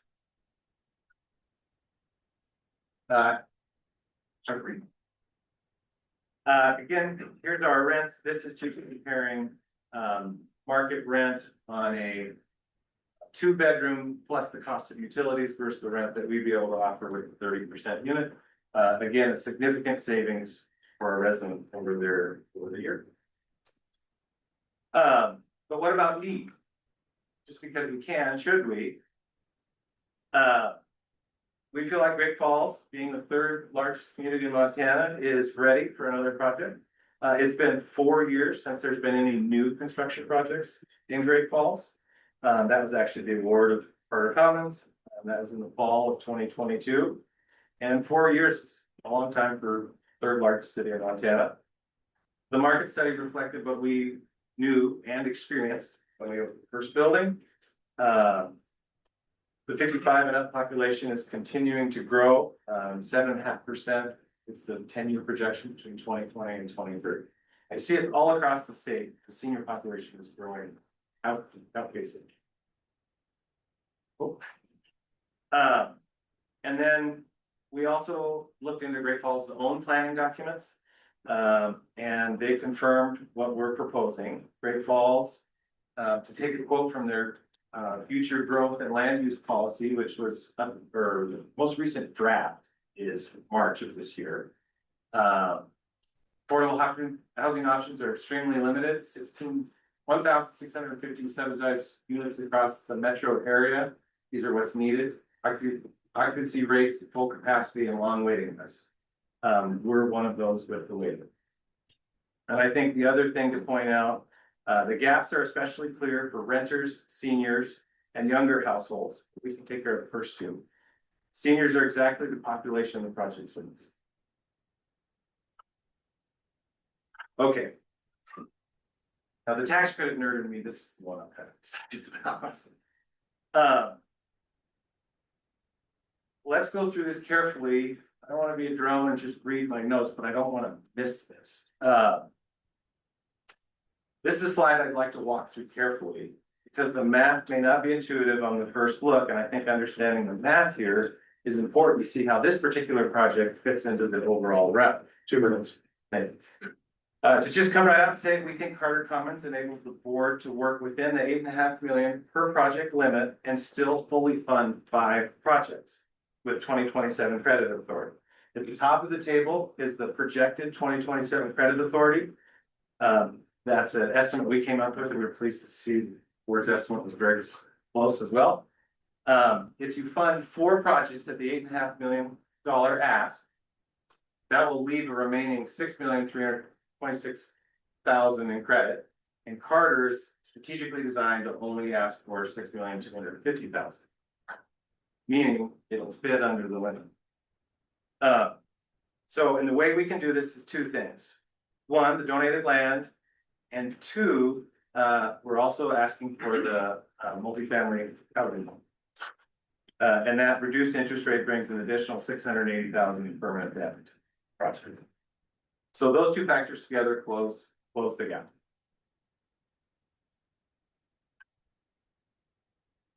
Anyway, that's why we selected that amount. That's what we were trying to accomplish. So beyond the key math, key features to leave with you: 5 homes fully accessible, 20% of the project. 26% of the units are deeply income targeted, 30% AMI. And similar to our other projects, we've committed to a permanent affordable housing, permanent deed restriction. We've heard the board say that's something that's important to them. And as I've covered on previous slides, donated land and the Housing Montana Fund loan will make the smaller credit requests popular or possible. As Tyler mentioned, we've completed the recent projects funded by the board. They're open, they're placed in service, they're operating, and we're hungry for more. So with that, I'm out of time. Happy to answer any questions. Okay, thank you very much. Questions from the board? Did I see your number right, that in Montana Fund, you're asking for 1.9 million, is that correct? Yeah. My eyes aren't that far up. Yes, 1.9 million. Okay. And my second question, surely not even surprised for Jason. The bats, although it wasn't new, it's rehab, right? Yep. And that just got done, or? Yeah, I think we placed the service last year. Yeah, we had that thing up there last year, so, yeah. But that was the last Great Falls project, correct? Yes. Yeah. Other questions? I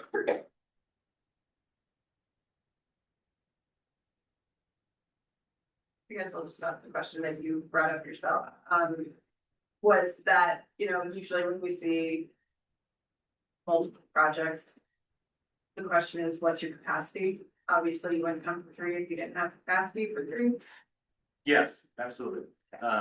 And yeah, and placing service the ones we had. So got a great team and don't envy the decision you guys have to make, but we just wanted to give ourselves the best shot. Everybody go. Put homes on the time. Other board questions? Do we have any questions from the board online? Not just yet, Mr. Chairman. Okay, thank you, Richard. Sheila. Okay. If all that having been said, let's go ahead and go to public comments, questions.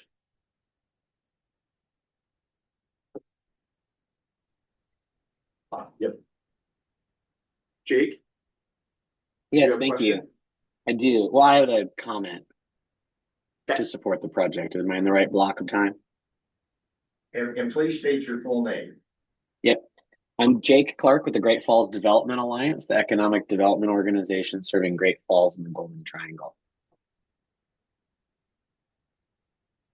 And I'd like to speak in, I'm sorry, yeah, I'd like to speak in favor of this project and recommend its approval for these credits.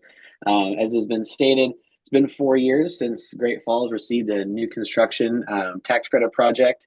And in that time, our demand has not slowed down one bit. We had really great absorption with this project in just a few months, and it's already full with folks wanting to get in there still.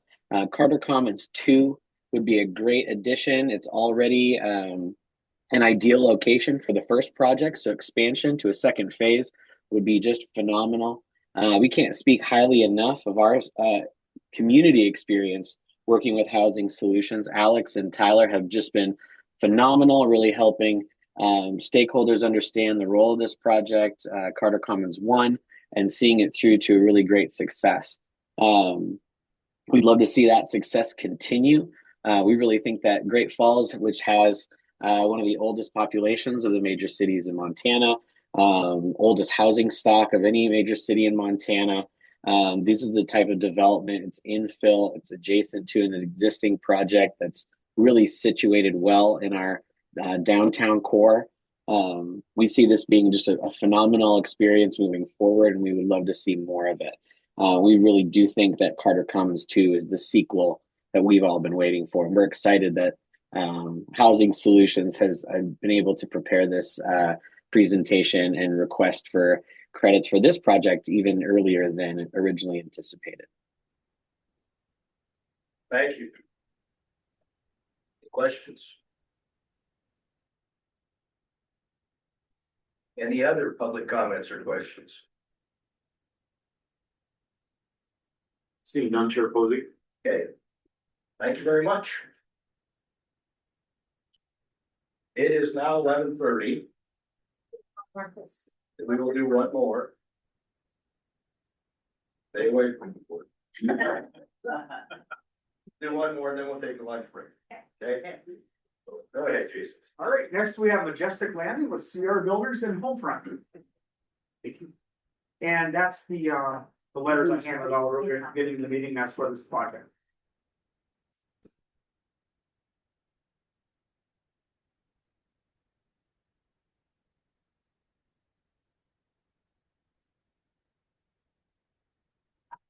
Good morning, everyone. It is still morning for a little while longer. My name is Don Sturhan. I'm the president of CR Builders. And as indicated earlier today, we're based in Billings, Montana. We've been providing affordable housing services in a multi-state area since 2003. So it's a pleasure to be with you today to talk about our newest proposal and project. I'm sensitive to the fact that we're all the speaker just before lunch. So that's always a challenging task. So I'll be respectful of the time. To members, Mr. Chairman, members of the board, staff members, we appreciate the work that you've invested in the project proposal already. This morning, we circulated 3 different letters of support that we received in the past week. Wasn't in time to make your packets. So we hope those will be useful in your consideration overall. If we could move on to the first page, why don't we just start with the background of CR Builders. I think many of you know who we are. We have the opportunity and the privilege of working with many of you in the room up until now. I'm here with my associate Austin Trunkle, who is our VP of Project Development. So we're gonna sort of tag team this a little bit. We're accustomed to interrupting each other during business meetings, so we thought we'd just continue it here too. So our history is, we started in 2003. Many of you might know us as Mountain Plains Equity Group, where with the blessing of the Montana Board of Housing, we came forward to provide equity capital as a syndicator of low-income housing tax credits. We did that for a number of years, right up until 2003. Along the way, we discovered as we were putting the financing together and working with project developers to make their project a reality, that we were missing some things. Part of our mission and part of our goal with Montana Board of Housing is to have impact. Let's provide housing, let's provide opportunities where they don't exist. And that's what we've carried forward with CR Builders. So in 2010, in addition to doing the financing side of the business, we formed CR Builders so that we could have more of an active and a proactive role, and actually working on the design and the placement of some of these projects, so we can get back to where is the need and are we addressing it. We've continued that since 2010. We've had 25 projects under our belt, doing it just that way. What we really like to do is we work with the nonprofit organizations. We like the local connection, but we like that touch with the local people that know this community and they know the services that are required. They know where the gaps exist. So that's been our history in getting to this point in our career. We can go to the next. That's been our motivation then as we talk about Majestic Landing. This is our project proposal in Belton. This is a veterans project. And we know full well, given fair housing and everything, we don't have the luxury to say just veterans, folks. So our application will be multifamily 9%. But there is a preference for veterans.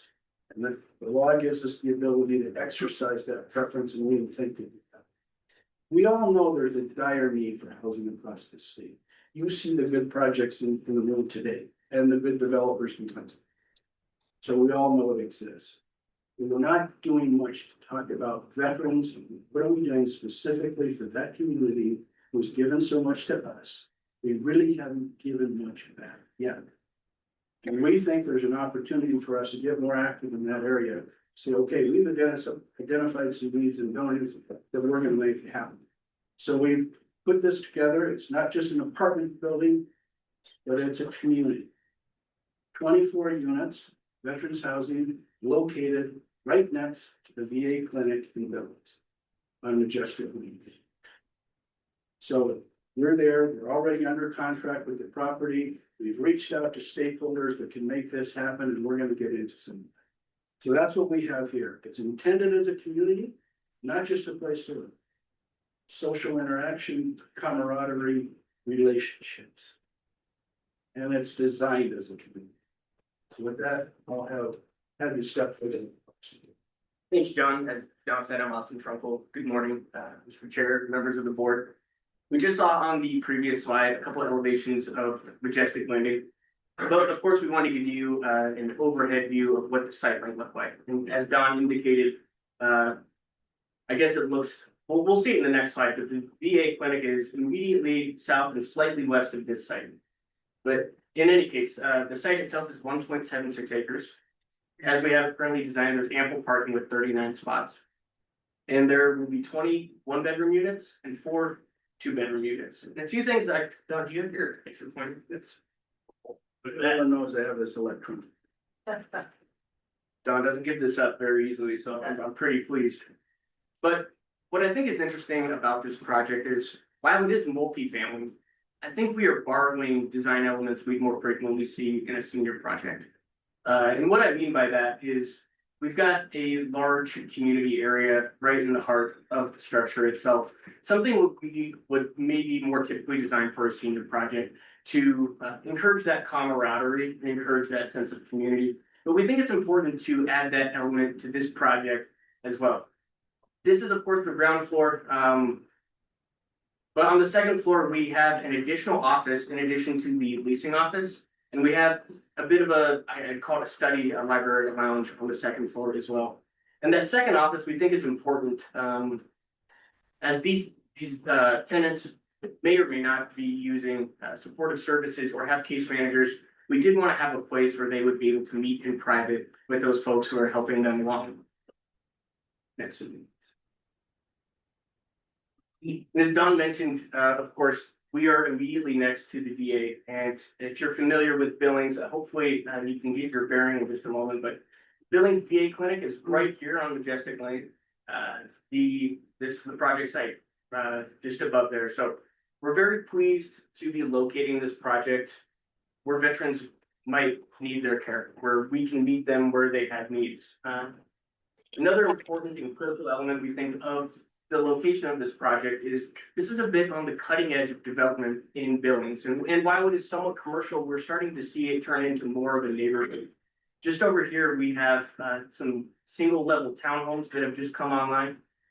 Here's the new Costco down here. In the next couple of years, they're working on it right now. There's the Billings West End Reservoir project, which will include a lot of recreation opportunities. And we think that is a wonderful pairing for our project here as well. The characteristics of the neighborhood include the Advanced Care Hospital of Montana up here. There's the Rehabilitation Hospital of Montana. There's Ortho Montana. There's a big healthcare nexus within this area. We think, and I will say that this perhaps unfortunately salient, there's a lot of NIMBYism with any project. And if you've watched Billings City Council in the last couple of weeks, you will see that with market rate developments, that there is NIMBYism that exists in this community. What I think is nice is we don't expect that level of pushback with this property itself. Next slide, please. Don, I'll let you.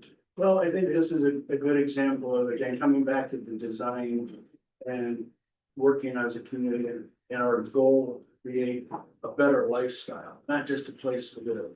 So these are your 1 and 2 bedroom units. It's a little dry to go through that on a screen, so they're in your packets. But if you'll notice, they're larger. We've got 1 bedrooms that are 790 square feet, and we've got the 2 bedroom that is more than 940 square feet.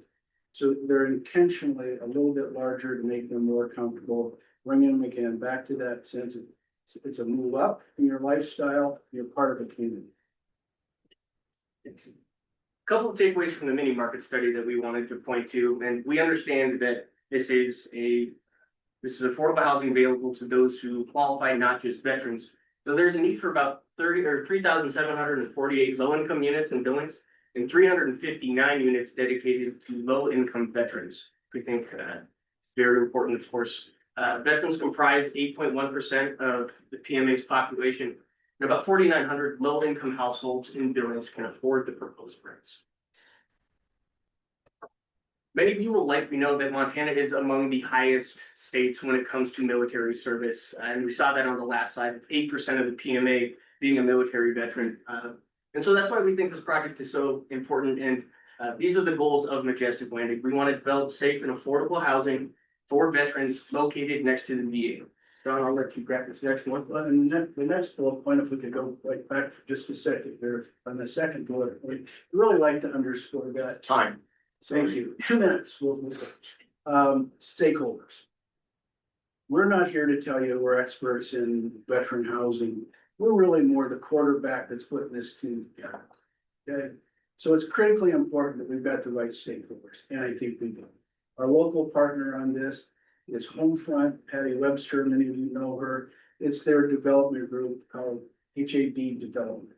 They're stepping in, they control a lot of financial assistance, a lot of infrastructure, a lot of know-how about what's going on in the market.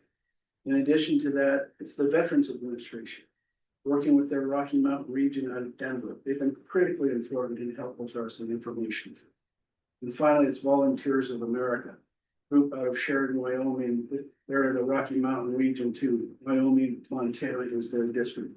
They bring to us case management, technical assistance, financial assistance, Through Patty Webster Homefront, we have VASH vouchers for veterans assistance, supportive housing. So these are critically important partners to have to make this worthwhile and a success for Dayton. So we're very proud. Okay. Thank you, board questions.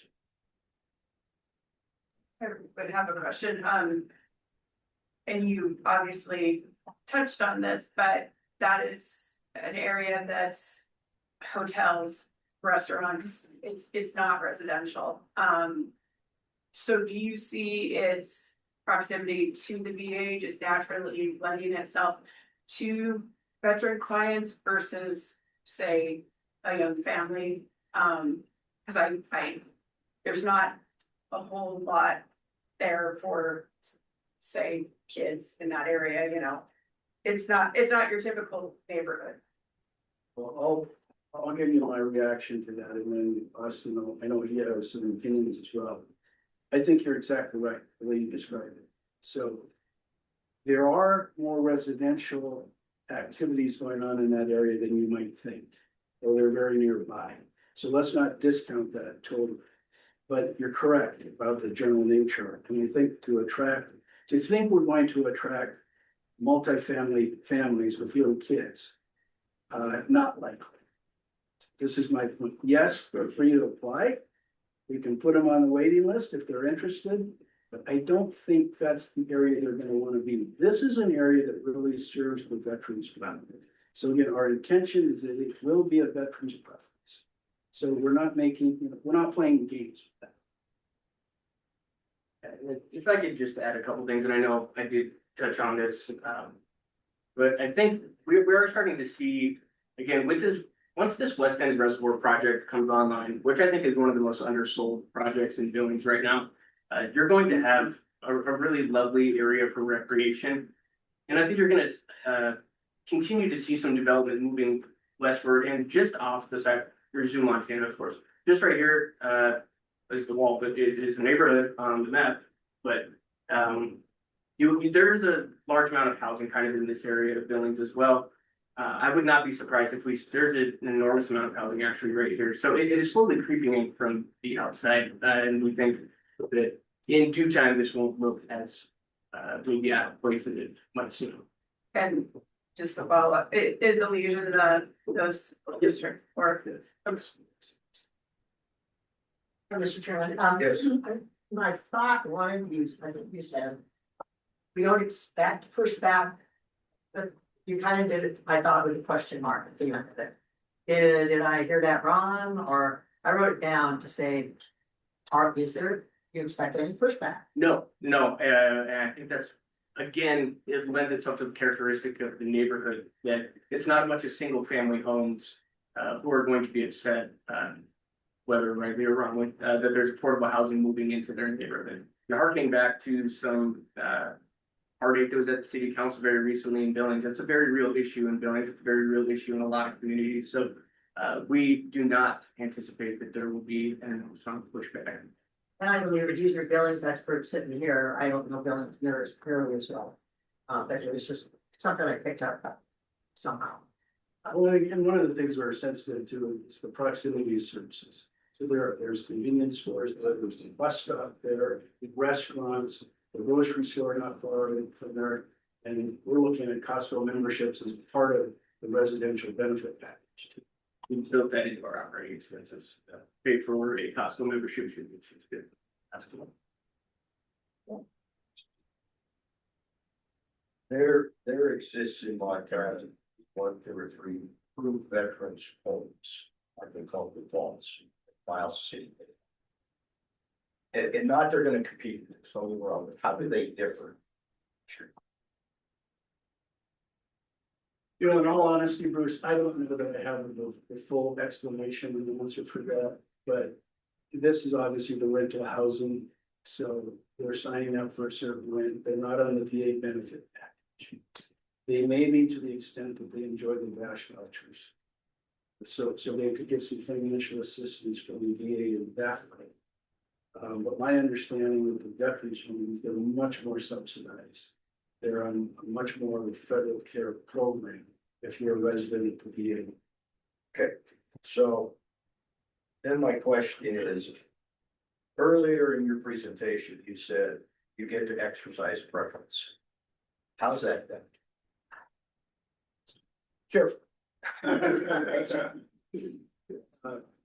Again, I think with the fair housing, we realize that we have to make the housing available to everybody, and we intend to do that. However, there are certain classes that are named within that same law that says you are allowed to exercise a preference for these particular classes, and veterans are one. Which means that we then can say, okay, we're still gonna keep the doors open for everybody, but we're really gearing our operation and our design to veterans and creating a community for them. So from a practical standpoint, we're going to be marketing to veterans. Volunteers of America, for example, they have a referral system that is unbelievable. They said, look, let us know, we'll have this filled in about 3 weeks. We know who they are, and they need it. So that will be our referral system, and we will maintain a waiting list. So whoever comes on and is interested in getting on the waiting list or being an initial applicant, first come, first served. No question about that, doesn't matter who you are. But eventually, I think that the reputation and the culture of a veteran community will sort of take it. But we will remain open to anyone. My experience with veterans, they like to live next to each other, so. Yes, well, that's what we're counting. They tend to do it. So my other question I have, because I have a variety of veterans friends, and unfortunately, they all tend to need medical help. Whether that's medical help, mental issues, physical issues, they've been through it. So the hospital is there, but what about psychiatrists, psychologists, those types of things? Where are those services? And that was the reference to Volunteers of America Care and their case management and their support services. That's exactly what they do. Interestingly enough, we've been contacted by other veteran organizations since the word became, since our proposal became in the public, like the Veterans Navigation Area. It's contacted us and said, hey, we have these kinds of services. How can we help? How can we help each other? So, and as Austin indicated in our design, we're providing for office space within the complex so that they have a place to go. So we're anticipating that kind of a need. And I think through our partners, we've got the ability to deliver. So, go ahead, hold on, or I'm very much for veterans, so this has nothing to say about that. And I listened to your presentation, which really put a big emphasis on veterans, my judgment. And so I guess I'm asking you, as you advertise this project, to me, you advertised it, if that's what you really are wanting to do. You deny that or not, but it sounded like it to me. So if by chance, everybody comes in at the first numbers and they're all veterans, is that a problem when you say, I mean, I'm just saying, what if that happens? Oh, yeah, I think it comes back to your point earlier, how do you manage that? Yeah. And that could happen. Okay, let's say they're all veterans. We're still. Which is fine with me. They are, I know. Sure. But there's gonna be turnover and there's gonna be a waiting list. So if it's somebody that's a non-veteran, if they're interested in the property, we put them on the waiting list.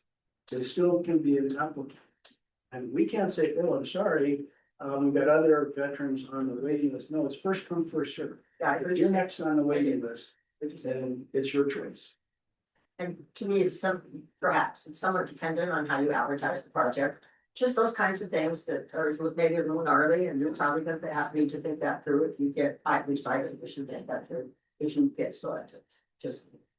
I think you're right on this. I agree.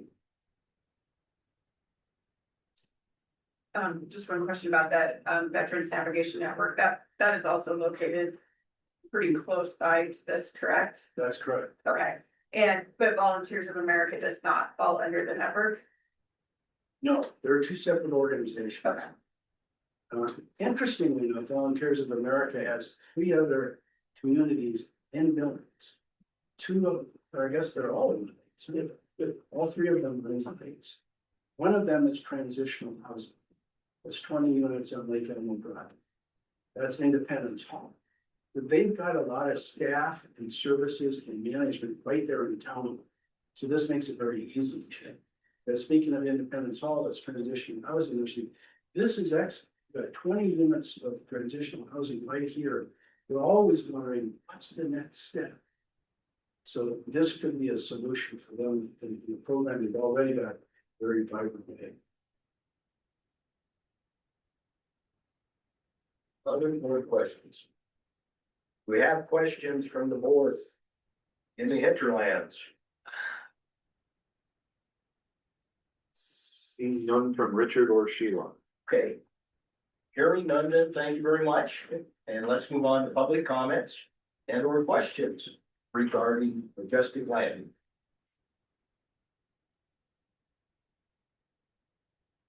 Thank you for the opportunity. Seeing none online, Chad. None online, none in the crowd. Okay, thank you very much. We're gonna break. And 1 o'clock.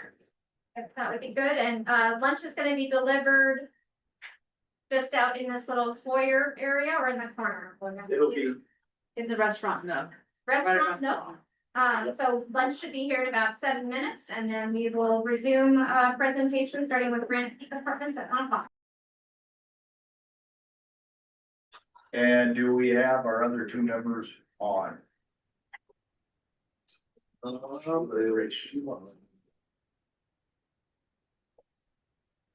Yes. I'm on. Okay. So, Jason, go right ahead. All right, up next is Granite Peak Apartments 9. Thank you. I am Bill Markovich. Approved by Markovich Construction Development 2. Development 2, separate this from our other development work. Northwest, Biggerly Housing Company and Thomas Development. We've been around in home development for a very long time. Next slide shows that we have an underserved seniors population that continues to grow. And we are trying to facilitate servicing this need in our community. Next slide. Likewise. The next slide will be explained by the two ladies behind me momentarily. Slide out of this is Midland Apartments. This is the two last additions to the what we call the affordable housing campus in Butte. The occupancy rates are, that's just enough time to turn after someone, this spouse or use the community, they're basically 100% occupied. The Granite Peak facility. Next slide. Sir, you may just want to speak up a little bit and project your voice to the owl here, otherwise the folks online will. Thank you. Thanks. The, this is the location that we intend to build on this. There will be, affordable housing for 40 units, 24 units with 9%, 24. Okay, 4%. 24 one bedroom, 24 two bedroom. This unit has been built before.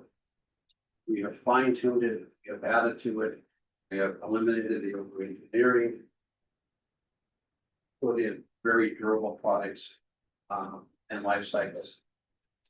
Great building for a lot of people. Next slide. Just, excuse me, the slide right here. Thank you. We basically have a campus. The first project was built was Aspen Place on the south end. So we moved Meadowlands seniors in 12 years ago. Copper Ridge was recently built, and now we're going to Peaks. So this entire thing is a wonderful facility. This is Waterford, which is 100 years ago. It's an upper end, all-inclusive seniors. They now have an added Alzheimer's unit there. Across the street is a quality residential neighborhood. When you drive through this campus, it's quality residential living for all of these people. Next slide. This is the remaining grant. We've extended Elizabeth Ward to this point. We are gonna build here. And this is additional ground as we continue to build. The catch-up need, we build a project a year for the next 5 years. And we'll still be catching up with the demand in our community for affordable housing. Next slide. Grand Peaks has closeness to a lot of things. Three Bears grocery store is literally a 20-minute walk on a dedicated trail. A pharmacy, that grocery store also has a pharmacy. It's like the Elizabeth Warren, likewise, is a sidewalk. And it goes down to a bus stop. Oh, bus stop. Bus stop literally goes to our property. This is the campus. Bus stop comes right to here. At times when there's not snow banks to pull all the way up and turn around and cul-de-sac. It's a great facility for transportation for those people. Next slide, please. This is the first medical clinic, which is Rocky Mountain. It also has an ENT clinic.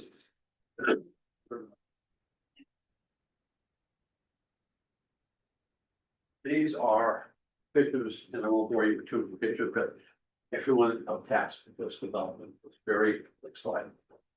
Proud of facility. It's maintained, it's cared for, it's well built, it's well designed, excited.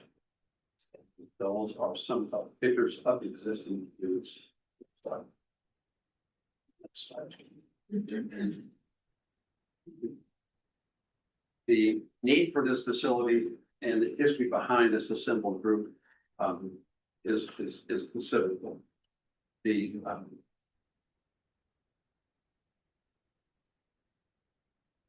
I've built 11, 12 senior affordable housing projects. I built the first seniors affordable housing project with the Board of Leeds Platinum certification in the state of Idaho. I built Martin apartments. Like Craddock done a lot of study work. These are here in big studies. Was awarded the local Craddock Community Gold Standard Award for a affordable housing market rent that I did. It was one of 12 awards that year in the country. My history wrapped around my development history is I was a builder on real estate office, real estate. I sold all of those entities into development side. Here's my home. Put my name on and my family's name on every project we develop in our community. Proud of our development. Grand Peak is worthy of serious consideration. Built a need in our community. Karen Burns is Karen with us. Karen Burns is our community development director. Sure, I believe we received a message earlier today from Nancy the Rosaries. Yeah, she's online. She said that Karen was unexpectedly unable to join today, but I think she may be online. If not, I have a public comment there. Is Nancy? Nancy is online for public comment. And we'll get to that public comment. Get that when it comes. Okay, thank you. Can we have Sydney address the study and then Sid? Hi, I've got a cold. I hope you can hear me. My name is Sydney Markovich. I couldn't go with that guy. We've done numerous things together over the years. This one is extremely exciting to me. What this project is intended to do is very simply provide affordable housing to an unserved senior population in our community. Too many of our seniors are living in housing that is inferior or substandard. And this project is designed to give them housing that would be clearly community oriented or service oriented and so much superior to what they're doing in now. This is why the project is so important to me. not only as the developer, but also as a member of our community review. This project is sorely needed. 2 minutes. Thank you, Bill and Sydney. I'm Angie Ferguson with Thomas Development. I'm gonna try and speed this up a little bit. We've been in business since 1990. We've been in Montana nearly that whole time, developing developments like you've seen some of these pictures. We started Bozeman and Butte. We still have a property in Corvallis and Butte as well. Granite Peak is a 4.9 twin development. In total, it's gonna offer 48 units. We're serving 30% to 60% AMIs. The 4.9 allows us to efficiently use the tax credits. That's a scarce resource. And we're not requesting the GO funds, so I'm hoping that's a brownie point. We are in the DD. We're close to amenities like Bill was talking about, even the bus stop. The building is designed as a 2-story building with an elevator. We have interior hallways with handrails and large community spaces for our seniors so that we can build community and camaraderie.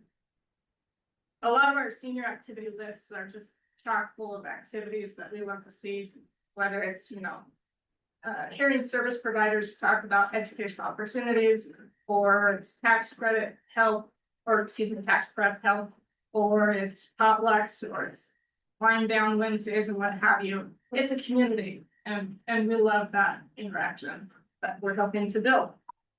The NIMBYism is not an issue for us.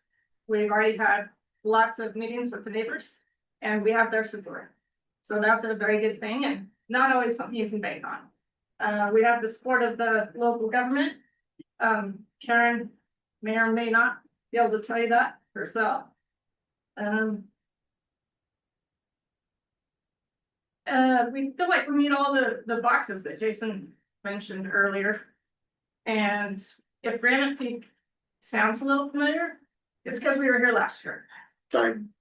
Thank you. And we're hoping we have a different result this year. We have an experienced team. We have site control. We have a waiting list already at our other properties. And we have the support and our lenders and syndicators lined up. Thank you. Okay, Any questions? thank you very much. Board comments and or questions?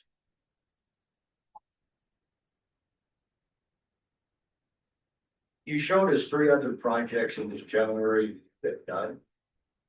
Were any of those LIHTC projects? All of them. They were all LIHTC, okay. Yeah, we purchased a large piece of ground sometime in the 90s. Yes. And I've slowly over the years been developing each part. And Jason, when was the last time you did a construction LIHTC? Oh. Off my head, I'd have to look it up here, back to on that. Okay. It's been a long time. You is underserved. That's Mr. Chairman, question. Yes. So the project was here last year. Yes. Any detailed changes as you present the project this year? We came in with a 4%, 9% twin. We've heard some members say they liked that. We also like that. We've done that before. One of the properties you saw up here is also a 4.9 twin property, so we know how to do that. Okay. We've made the property a little bit bigger. We've made sure that we're partnering with all of our local partners. We've got the support of the community and that of the local governments. All right, great, super. We have plans in place and we're ready to go. Okay. And we're ready, I'll just follow, ready to go, potential construction beginning for when? Be spring 2000. Where's that? As soon after we are awarded and they tell us we're ready to break ground, whether the ground is thawed or not, that's the soonest course to go. Sorry, so where we can go. We've done this so many times and that's typically how it works out. We always have to scroll getting into the ground, it's fall. Right. You get clobbered with ground frozen overnight for the week for 3 days, it's 10 below. That's correct. So, That's my bad. the fleet opportunity may present itself like this fall, okay. It was like last winter was a total winter. I shoveled my driveway twice in last winter. So you did not, we all, yeah, we did. Thank you. Thank you. Other questions for the board? Just to clarify, it is 30 to 60%, am I? Yeah, the combination of the entire development with the 4.9. Right. So yeah, amongst all 48 units, there is a mixture of 30 to 60.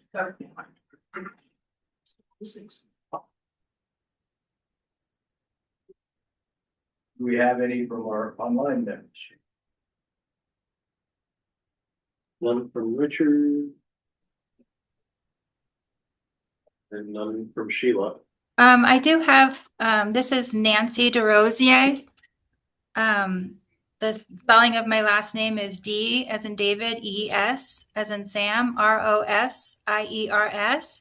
I'm representing Butte Silverbow Local Government today, the Community Development Department. I'm their housing coordinator. I'll be offering my input in place of Director Karen Burns, who's unable to attend today. Butte Silverbow Local Government does support the Granite Peak Senior Apartments project. This project addresses the needs in our community for affordable housing that has been identified in our 2024 Housing Strategic Plan, which was created with community and stakeholder participation. Our population and economy are steadily growing. Housing is just not keeping up at the pace that we need to house our residents.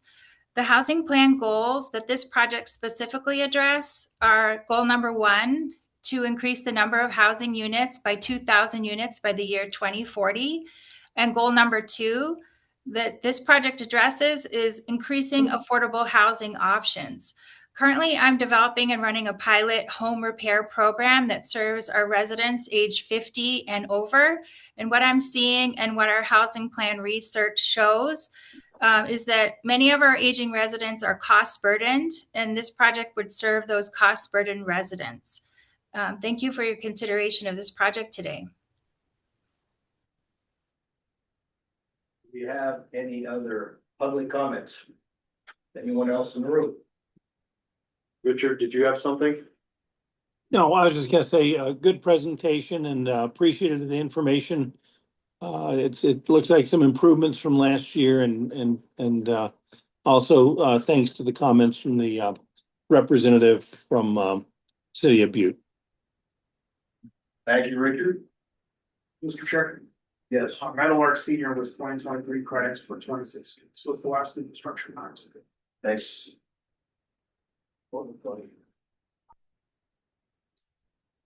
Any other board questions? Any other public questions or comments? In that case, thanks very much. Thank you for your time. Jason, back to you. All right, next up, we have Tumbleweed Court with Housing Solutions.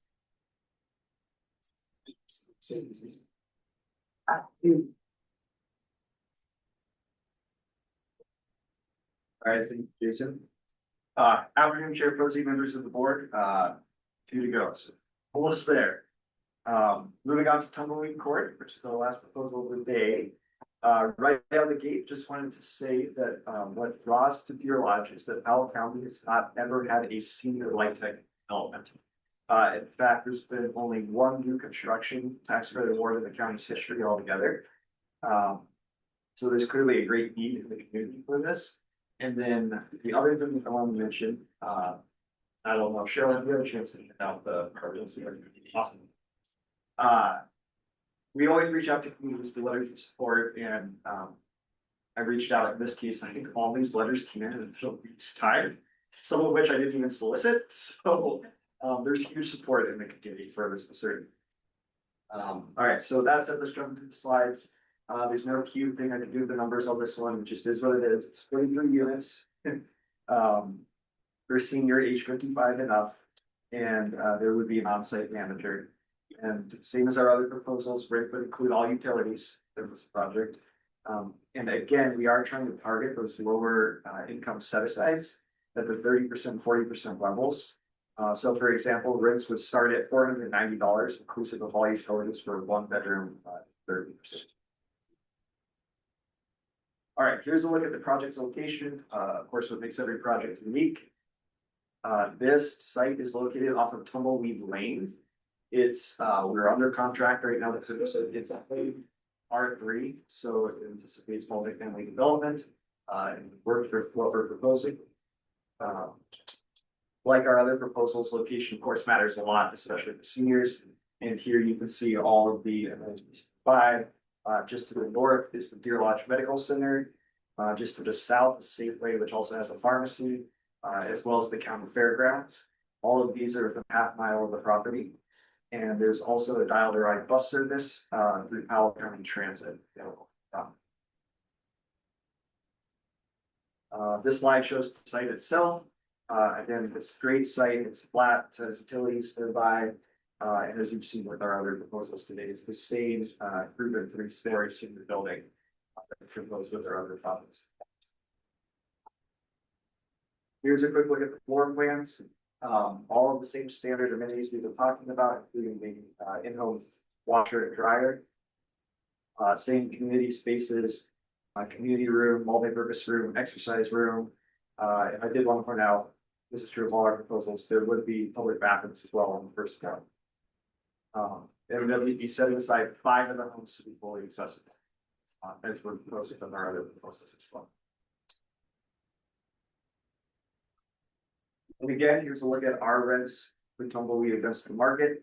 30% AMI 2-bedroom would be $585 per month with all utilities included. A market comparable would be over $1,300 a month, also factoring utilities. So for that household, they'd be saving about $9,500 a year. And as you can see, all of our set asides here are well below market rate. Okay, this slide gets to the market need. As I mentioned earlier, there are 0 senior tax credit projects in the county in the history of the program. And there's only 1 new construction tax credit award ever. So from a historical standpoint, there's clearly a great need. And then as we expected, the busy market study also turns the demand figures capture rate ratio. We looked at the city's planning documents and the successful Deer Lodge plan, which was prepared in 2022, specifically contemplates the need for low income housing tax credit rental homes in the community. It also noted that vacancy at existing subsidized rentals is typically 0 or extremely low, that all units fill almost immediately. And it points to wait lists running about 2 years at these subsidized properties, which of course is a very long time. And it notes that the median age in Deer Lodge is very high at 54, and that 35% of the residents are age 60 or older. So there's no question the local planning documents, the mini market study, and the history of the awards all point to the need for these homes. As we've done with our other proposals, I want to highlight some of the key features. Again, we discussed the 5 Section 504 accessible homes, the 30 to 40% targeting of 18% of units, and we would also be proposing permanent affordability, as we have in the other presentations. And in this case, we are not requesting HMF.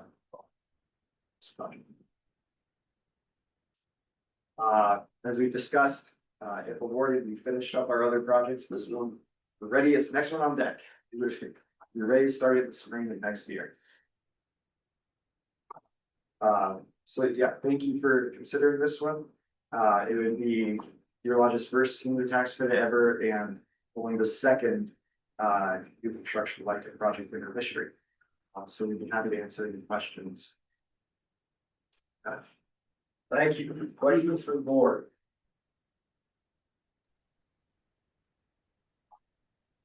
Well, I have a question because we have so many projects. Why senior projects all this year? They're not all senior, but there's a lot.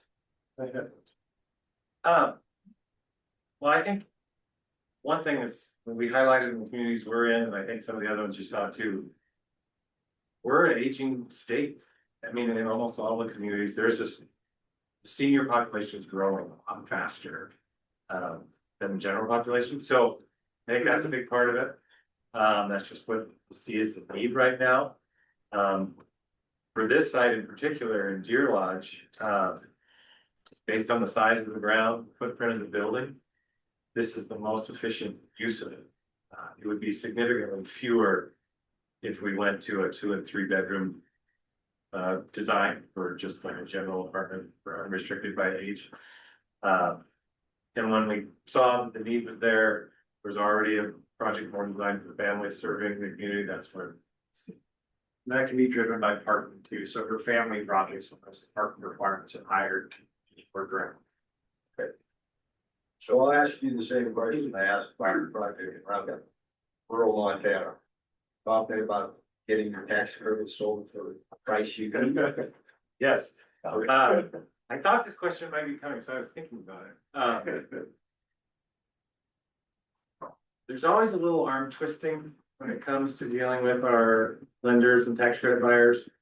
Kind of, you know, feel like I need to dance around this one a little bit, the way Don handled the waiting list. Because they all stand on their own. But sometimes they need a little help standing. And so, but no, in all seriousness, we've got partners that have seen us in big communities and small. They recognize that Montana's full of small communities and have been willing to take us, you know, go there with us. So I'm confident we'll be able to get them sold. Okay. Always concerned for all the developers. It's a concern for all the developers. Other board questions?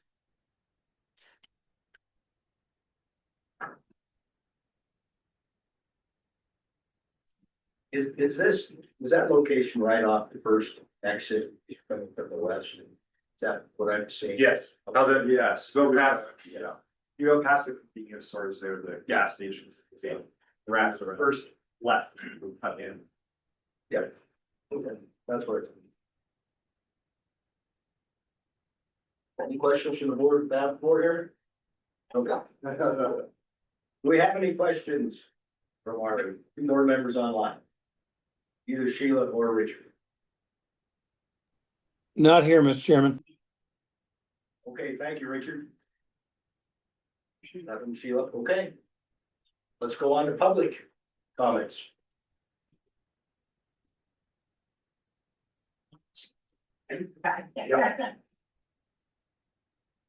My name is Desiree Toll and I'm a housing advocate with both housing and real estate and underwriting experience. I've only lived in Deer Lodge 4.5 years. And of course, I bring my background to it. And one of the things that I would like to say in my everybody is that anybody who's doing a rehab project, remember that if you're doing new venting systems for washer and dryers, to make sure that you can get the tenant's couch back in the apartment. That actually happened at Parkside in Hamilton, Montana, not once, but twice. So that was just kind of the real world that I just wanted to share. But about Tumbleweed Court, it's interesting because there's something called Death and Taxes from the old Brad Pitt movie. Does anybody remember that? I probably aged myself from 1998. But that's what Deer Lodge is all about. It's about death because we are an aging population. And many of the homes that are single family residences in Deer Lodge are owner occupied by one person, or one spouse dies and then they are faced with the burden of home ownership, a reduction in income because Social Security takes away part of that income. And all of a sudden their family is saying, well, Mom, can you move to another place in Deer Lodge? And we don't have it. That's why we need this housing. We probably have also contributed to the blockage for why the Montana State Prison did not have enough workforce housing, because people were staying in their houses after the Milwaukee Railroad shut down. We went in the 1980s, we went from 6,000 people to 3,021. That's why we do not have new construction. Nothing has been built because of what happened then. So the legislature came up with some money, $12.5 million or however much money it was. And there are now, slated to be 56 townhome projects in Deer Lodge. They had to do a lottery to allocate those because that's what the demand was. Half of those have already been built now. There's finally a new home development of 200 units. Very slow to get off the ground with market rate construction starting at 600,000. We need this housing so that people can move out of their houses. So that then prison workers or Warm Spring workers can have a place that used to host, families, 3 and 4 bedrooms, to open up that bottleneck in Deer Lodge. And that's very, very important. I did have the opportunity to visit at the senior center in Deer Lodge. People were really excited to think that there might be some options. And the other group that I discussed this with are Susan and Jay Woods, who runs the Southwest Veterans Pantry, and how many veterans we have in Deer Lodge, which is higher than the Montana average, that also would be interested in this property. Most of the older population are female. I don't know why. I guess we kill off the men. Anyway, those are the things that, there's one bright spot there besides the tax credit. That's the other part of death and taxes, right? And that is, we do not have a housing agency representing us. That's why I self-appointed myself to come and represent Deer Lodge. But through Neighborlers, who I only met out of Butte on Thursday of this week, and he wrote a support letter, I found out about Homestretch. Homestretch is a $3.9 million allocation to Powell County that will allow prospective homeowners to have a 30% grant to purchase on a home. There are income limits to it, but that is huge for Deer Lodge. It's all part of the whole cog in the wheel. I mean, everything is connected when it comes to housing here. And this project is really critical to make that happen for Deer Lodge. I guess that's everything that I have to say about the town and the community. I just would like to say that I have lived in a 62 and older project in Missoula. When I lived at the Missoula Manor with my husband, I found out what it felt like firsthand to have a husband die and have your income cut by a third and having to figure out where you're going to live next. So I like options. Thank you. Thank you. Oh, and I wanted to say that one last thing. Because we have nobody as a housing agency telling us, this is what we want for your community, we have to rely on private partnerships such as Housing Solutions to approach us. And we are very grateful that they have sought Deer Lodge. Thank you. Thank you. Do we have other public comments? Even from the crowd? Seeing none. Any public comments online? Seeing none, Chair Posey. Does the board have anything else?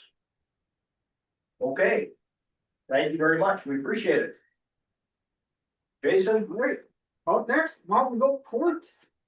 Echo Enterprises and Havre HRDC.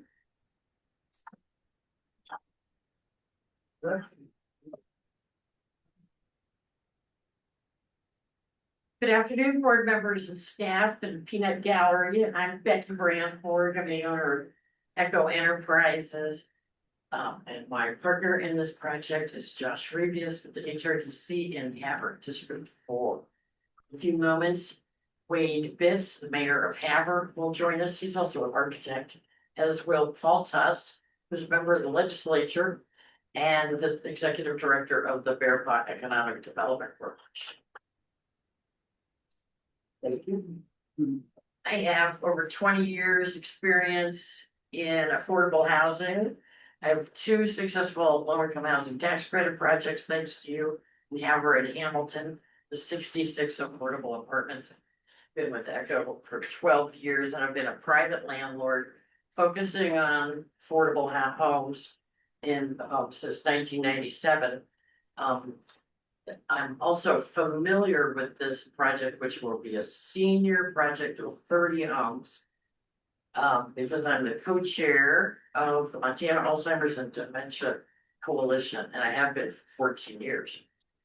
Josh Revius has experience in both the Bozeman HRDC and last few years at the HRDC in Havre. His experience with LIHTC and other housing program subsidy programs, emergency and transitional housing. He helped found the first homeless facility in Bozeman. The HRDC is already a co-general partner in 2 properties LIHTC funded. They are Buffalo Court and Antelope Court, non-LIHTC rental homes. He is the coordinator for the Low Income Energy Assistance Program along the High Line. 3 counties and 2 reservations, the Havre Food Bank and the Head Start program. Our needs assessment done by the HRDC points out the significant need, as we all have done. Lack of affordable housing, according to their study, is the #1 issue and concern in the community. 82% of the respondents reported insufficient number of affordable rental options. Over 50% say there's no adequate rental housing at all, and 18% said that there's a specific significant need for senior housing. The mini market study we commissioned echoes these numbers with 233 households eligible for moving in, and we can attest to the waiting list at Buffalo and Antelope Courts as well.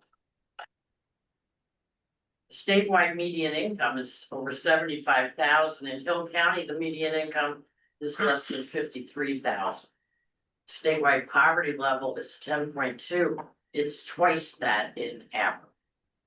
35% of Hill County's 60 and over population live in poverty.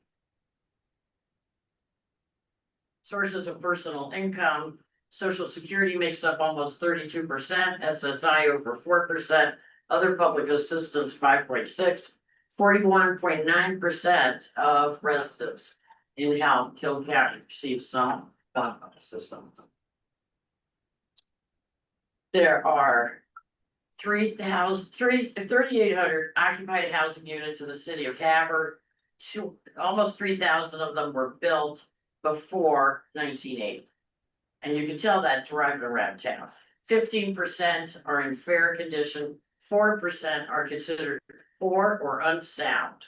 Of the 1,200 renter occupied housing units, 14% are occupied by 55 plus households. This map shows you Havre in the little dots at the top and the most recent awards for a acquisition rehab. There was the Oakwood property in 2019, and then the most recent new build, which was a family property, was in 2015. Antelope.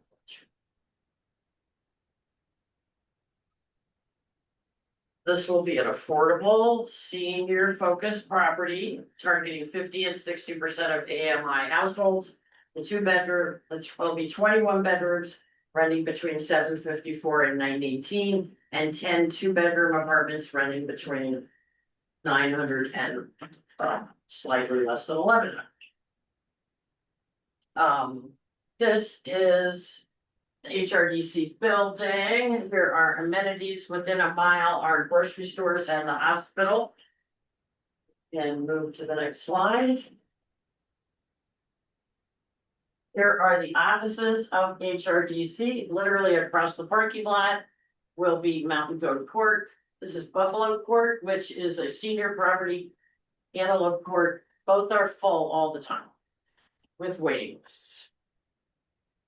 We are using a campus approach for the availability of services and the economies of scale in having the managers, on-site managers close, and the management of the property. Our vision for these apartments is 100% handicapped accessibility.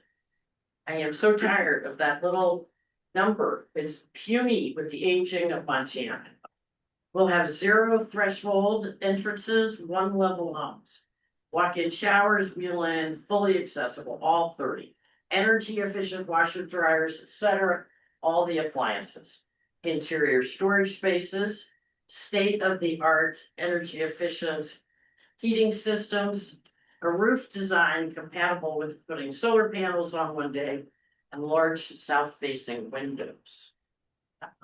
We are all about neighborliness and safety, feelings of security and camaraderie. There'll be front porches, there'll be back doors and patios that face each other's homes with good visibility of your neighbors across the way, but a private space. Signal lights adjacent to both the front and back doors to notify neighbors of a need for assistance. I don't know if you've ever seen these. They're about the size of a quarter and they're bright red. You turn them on with a switch in your sleeping space and your living space if you need help. We're envisioning a community garden, outdoor covered seating, bird feeder stations. There's probably 3 words you've never heard at a Board of Housing meeting. Bird feeder stations. A walking path running the interior of a greenway and around the perimeter with benches and picnic tables. We're also gonna have outdoor senior appropriate mobility enhancing equipment, and I gave you a handout to show you what that looks like. It's outdoor senior exercise equipment. And all of these contribute to a stable and supportive living environment. I'll let Josh tell you more about the HRDC, but their mission is to partner with people with low incomes in their effort to achieve economic stability and to advocate for social and economic achievement and adventures.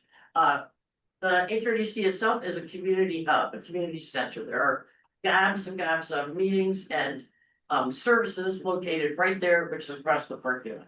They oversee the Havre Food Bank, they oversee the Head Start program, transportation services, the on-campus management will come from their building.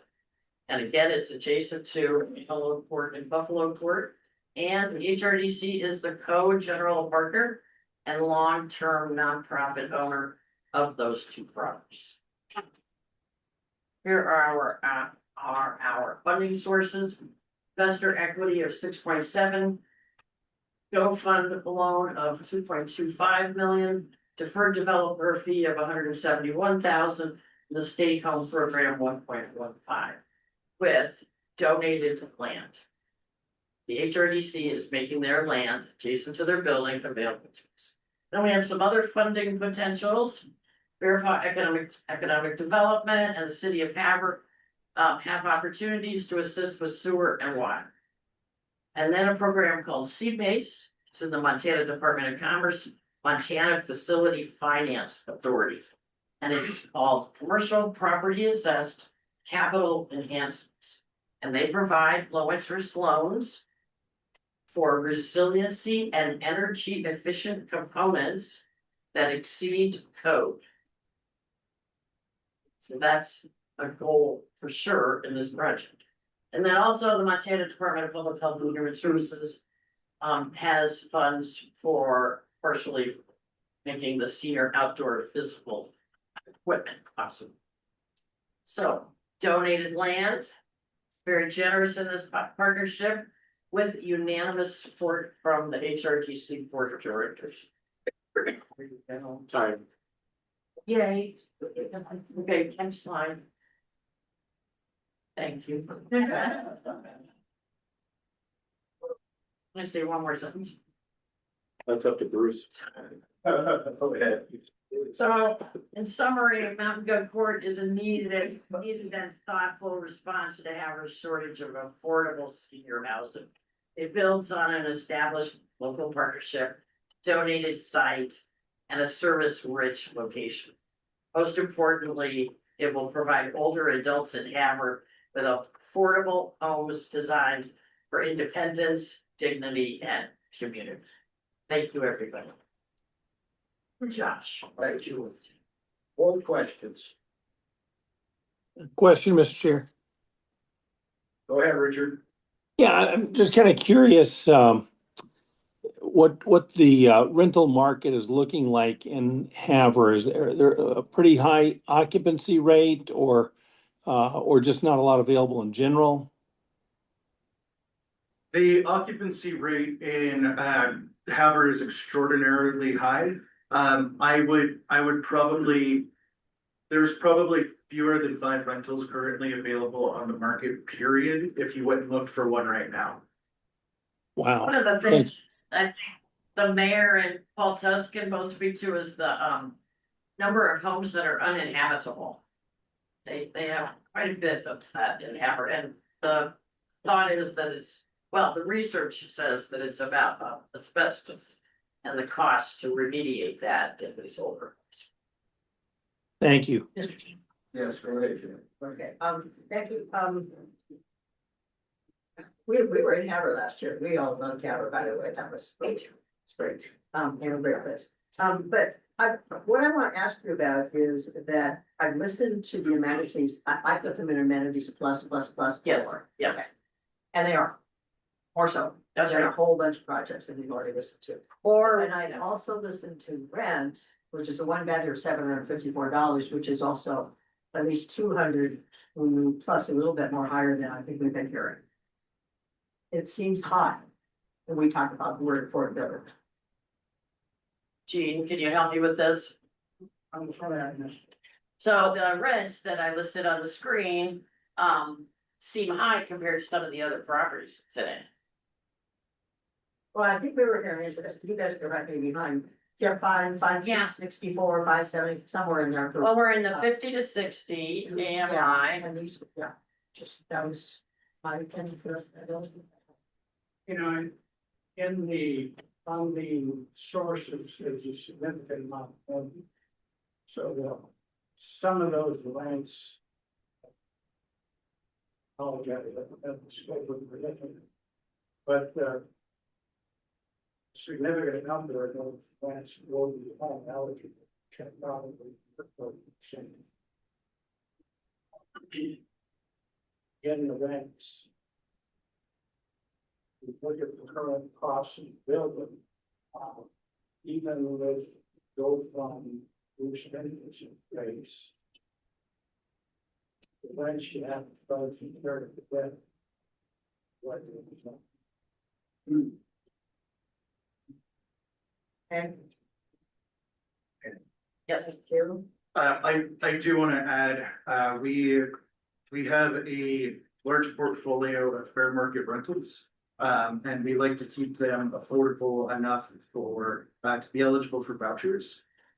These are substantially cheaper than what the rent is being charged, in Havre right now.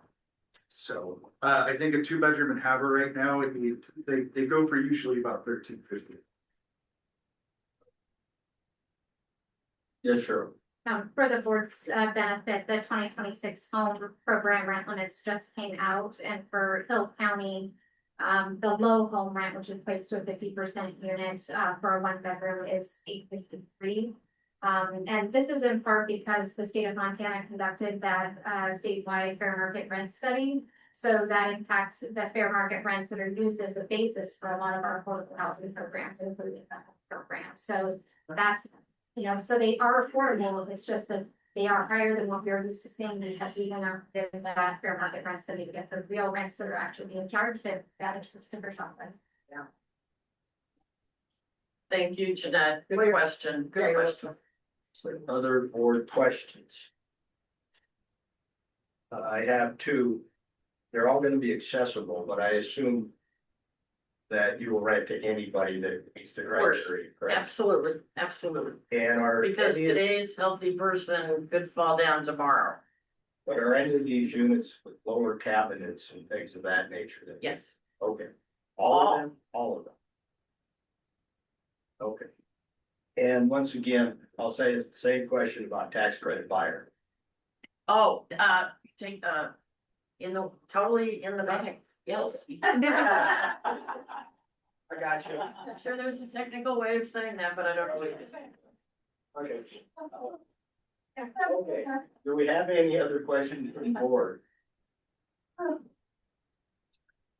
Any questions from our board members in the hinterlands? Seeing none, Chair Posey. Well, now it's time for public comment. So let's do all. Paul Tuss, Fairmont Economic Development is with us. Go ahead, Paul. Good afternoon. Thank you. I was having a difficult time hearing you. Yeah, Mr. Chair and members of the board, for the record, my name is Paul Tuss. That's spelled Tuss. I currently serve as a representative in the Montana House representing Hill County and Havre. And I also serve as the executive director of Bearpaw Development Corporation, an economic development district here along the High Line, and have been serving in that capacity for 25 years. I strongly support the application that's in front of you from District 4 HRDC and Echo Enterprises. Both of these entities have been trusted partners in our community for years. And in the case of the HRDC, it's been decades. Echo Development has a proven and positive track record of developing affordable housing in Havre, and I'm very pleased that they're involved with this effort. Mountain Goat Court will allow our area's senior population to age in place and remain in the community they live in, rather than having to move out of town, or in some cases, which is very real, they have to move out of state. Our community's housing stock continues to age and deteriorate as we simply haven't seen the level of investment in housing that many of our counterparts across Montana have. There's also a significant affordability component that's important. The median household income for Hill County residents, I think Becky referenced this, is more than $22,500 below the statewide median household income. Thus, the exacerbated need for the investment you're being asked to make today. Our poverty statistics are significant. More than 35% of Hill County residents who are older than 60, unfortunately, live in poverty. Given our community, a project of this magnitude will make a significant positive impact on our senior housing situation, and the effect will be felt immediately. Finally, I truly believe that it's significant that HRDC is donating the land where this project will be located. That partnership contribution is no small item and really is a key component in making this project work. Thank you very much for your time today. Thank you for allowing me to be with you, and I urge your favorable consideration of this project. Thank you very much. Paul. Other public comment? Yes. I would like to comment. My name is Wade Bitz. I'm the Havre mayor, last name spelled B-I-T-Z. I would just like to echo what Paul and Becky have said. The Havre community desperately needs a facility of this type, housing options of this type. Our housing inventory is aging, and we have few options for those in our community to age gracefully and remain in our community. And this would provide a substantial increase in that housing option. We have a fair amount of properties in our community that are oversized for the individuals that are living in them. Our seniors don't have options to move to more appropriate housing, and so they end up staying in their homes probably longer than they would like to, just for lack of that option. And this creates some additional issues, mostly as those individuals age and are no longer able to keep those homes well maintained.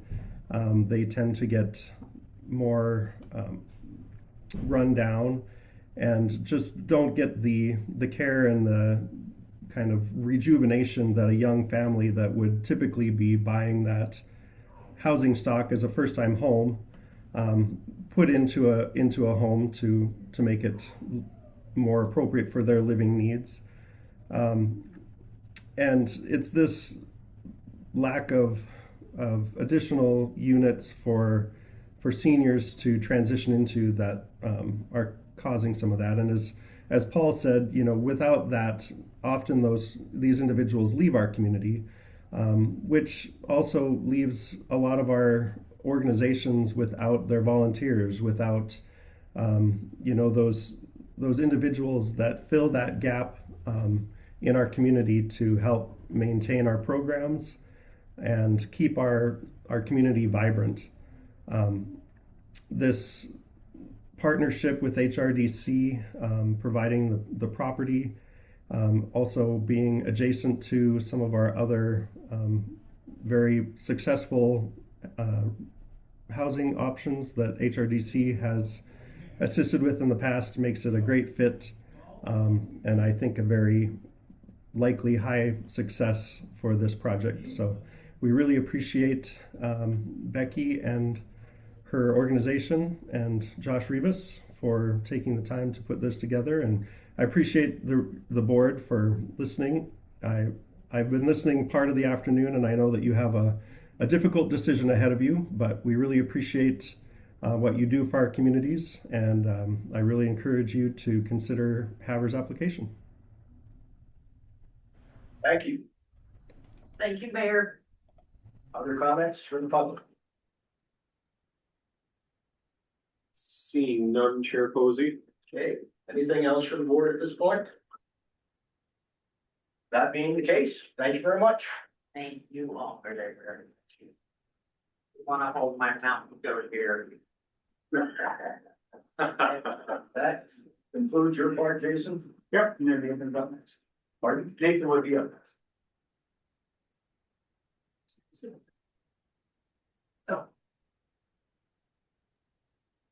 Okay, all right, board members, those person and those attending online, as you take this afternoon and evening, honor to go through and go through the scoring, go through the criteria, and go through the materials that you received, the notes you taken through presentations. Just want to take a few minutes to again walk through the criterion from the QAP and then talk about the importance of tying determination rankings to criteria in the QAP based off of evidence that we've received. Presentations today, packets that you've had as follow-up questions that you've asked. But I want to first, just again, I know Jason read them, but I want to first walk quickly through the factors that have been approved by the QAP through the rulemaking process here in Montana. The factors that we have for consideration include geographic distribution, rural or urban location, UCT or DBA location, overall income levels targeted by the projects, need for affordable housing in the community, rehabilitation of existing low-income housing stock, sustainable energy saving initiatives, financial and operational ability of applicant to fund, complete, and maintain the project through the extended use period, past performance of an applicant in initiating and completing tax credit projects, cost of construction, land and utilities, including but not limited to cost of credits per square foot and unit. The project is being developed or it's near a historic downtown neighborhood, frequency of awards in the respective areas where projects are located, preservation of project renting assistance or retention or addition of Section 8 units or in or to an existing project, and augmentation and or sources of funds. So we have these criteria. The board is a quasi-judicial and a quasi-legislative body. We have a significant amount of discretion. However, that discretion does need to be tied to determinations based off of the criterion, again, based off of facts and evidence, not kind of just sort of suspicions or thoughts or instincts or intuition, but try to really base, if you go through and rank these, it's really important for ensuring that the current awards are guided by and tethered to the QAP. It's very important for helping our developers know in the future what type of projects to bring to the board, what you're looking for. So as you are putting together your rankings, as we're discussing the rankings tomorrow, remember a criterion that you considered in your mind is not particularly helpful either for demonstrating legal compliance or for the board or for the app developers. We need criterion scope. We're on the record, walk through, and as you're ranking these projects, identify, we've looked at some of these factors, I've considered these factors, the particular evidence relevant to this factor guided my decision as you're walking those. Because again, I know everybody on the board puts a lot of thought and effort into this, but vocalized stated rationale is really important for legal compliance and for developer and community engagement both this year and future. So just wanted to take some time, remind the board members if there's any questions about what any of these criteria mean or qualify for, feel free to ask board staff, to ask myself. I'm always available to answer those questions, but just wanted to reiterate the importance of expressing the basis for the determinations that you're making as you go through, prepare to rank these projects and find full applications. Over. Okay. Okay. I hate having my back all lady, so. Let me get up here so I can see people. I'm sure my back of my head looks great. Don't have hair. First off, I want to thank everyone for coming. I think this is my 5th round and this is by far the best projects I've ever seen by far. So I assume that over the next few hours, my board, including myself, will have a rather difficult time cutting it down to 8 projects. That's going to be hard. I want to thank you all. It's important to us too that you all have taken the time to come here, make your presentations. You get accepted, you don't get accepted, there's always next year, but the point is you showed up. You showed up for low income housing, you showed up to try to make Montana better, and I appreciate that. Appreciate all the public that made their comments, they also cared enough to come and show up, and that's how our country works, show up and to get things done. A couple clarifications, the one I was asking about the Montana funds, just for everyone's information. If all of a sudden we had 25 million wanted, we didn't have much of a need to have a meeting next June, this coming June. And so I was kind of keeping track of how much money might be coming out. That was the only purpose of it. I was curious to make sure that we weren't gonna blow out the amount of cash we're gonna have to decide on next month. Like I said, the quality of projects is tremendous. Obviously, there's a big senior need in Montana. There also gives me a great concern because we're not bringing in the young people that are gonna replace the seniors, which then is a concern. Then as the seniors go away, who's gonna fill these projects? So we have other issues in the future, guys. 2 important items before we go. Not Nathan might say them, but since he didn't, I will. So I assume a lot of you are sticking around tonight. We're more than happy to talk to you. We cannot talk to you about your project. You cannot talk to us about your project. Okay, that is a 2-way street. So we appreciate it. If you wanna shoot the breeze, great, you're around, but please leave your projects out. If they're, quite honestly, unless it's just something in general about Montana, let's just not get into it. Because that creates a conflict of interest for us and for you, and we're not going. I'd also remind the board, which there's only 4 of us here, that 3 of us can sit together and talk, but 4 of us can't. Because if 4 of us sat together, we would have a board. And not that I've been through any of these, never had the board sit down and talk. I haven't seen that done, by the way. But I'd just like to remind you, you can't do that.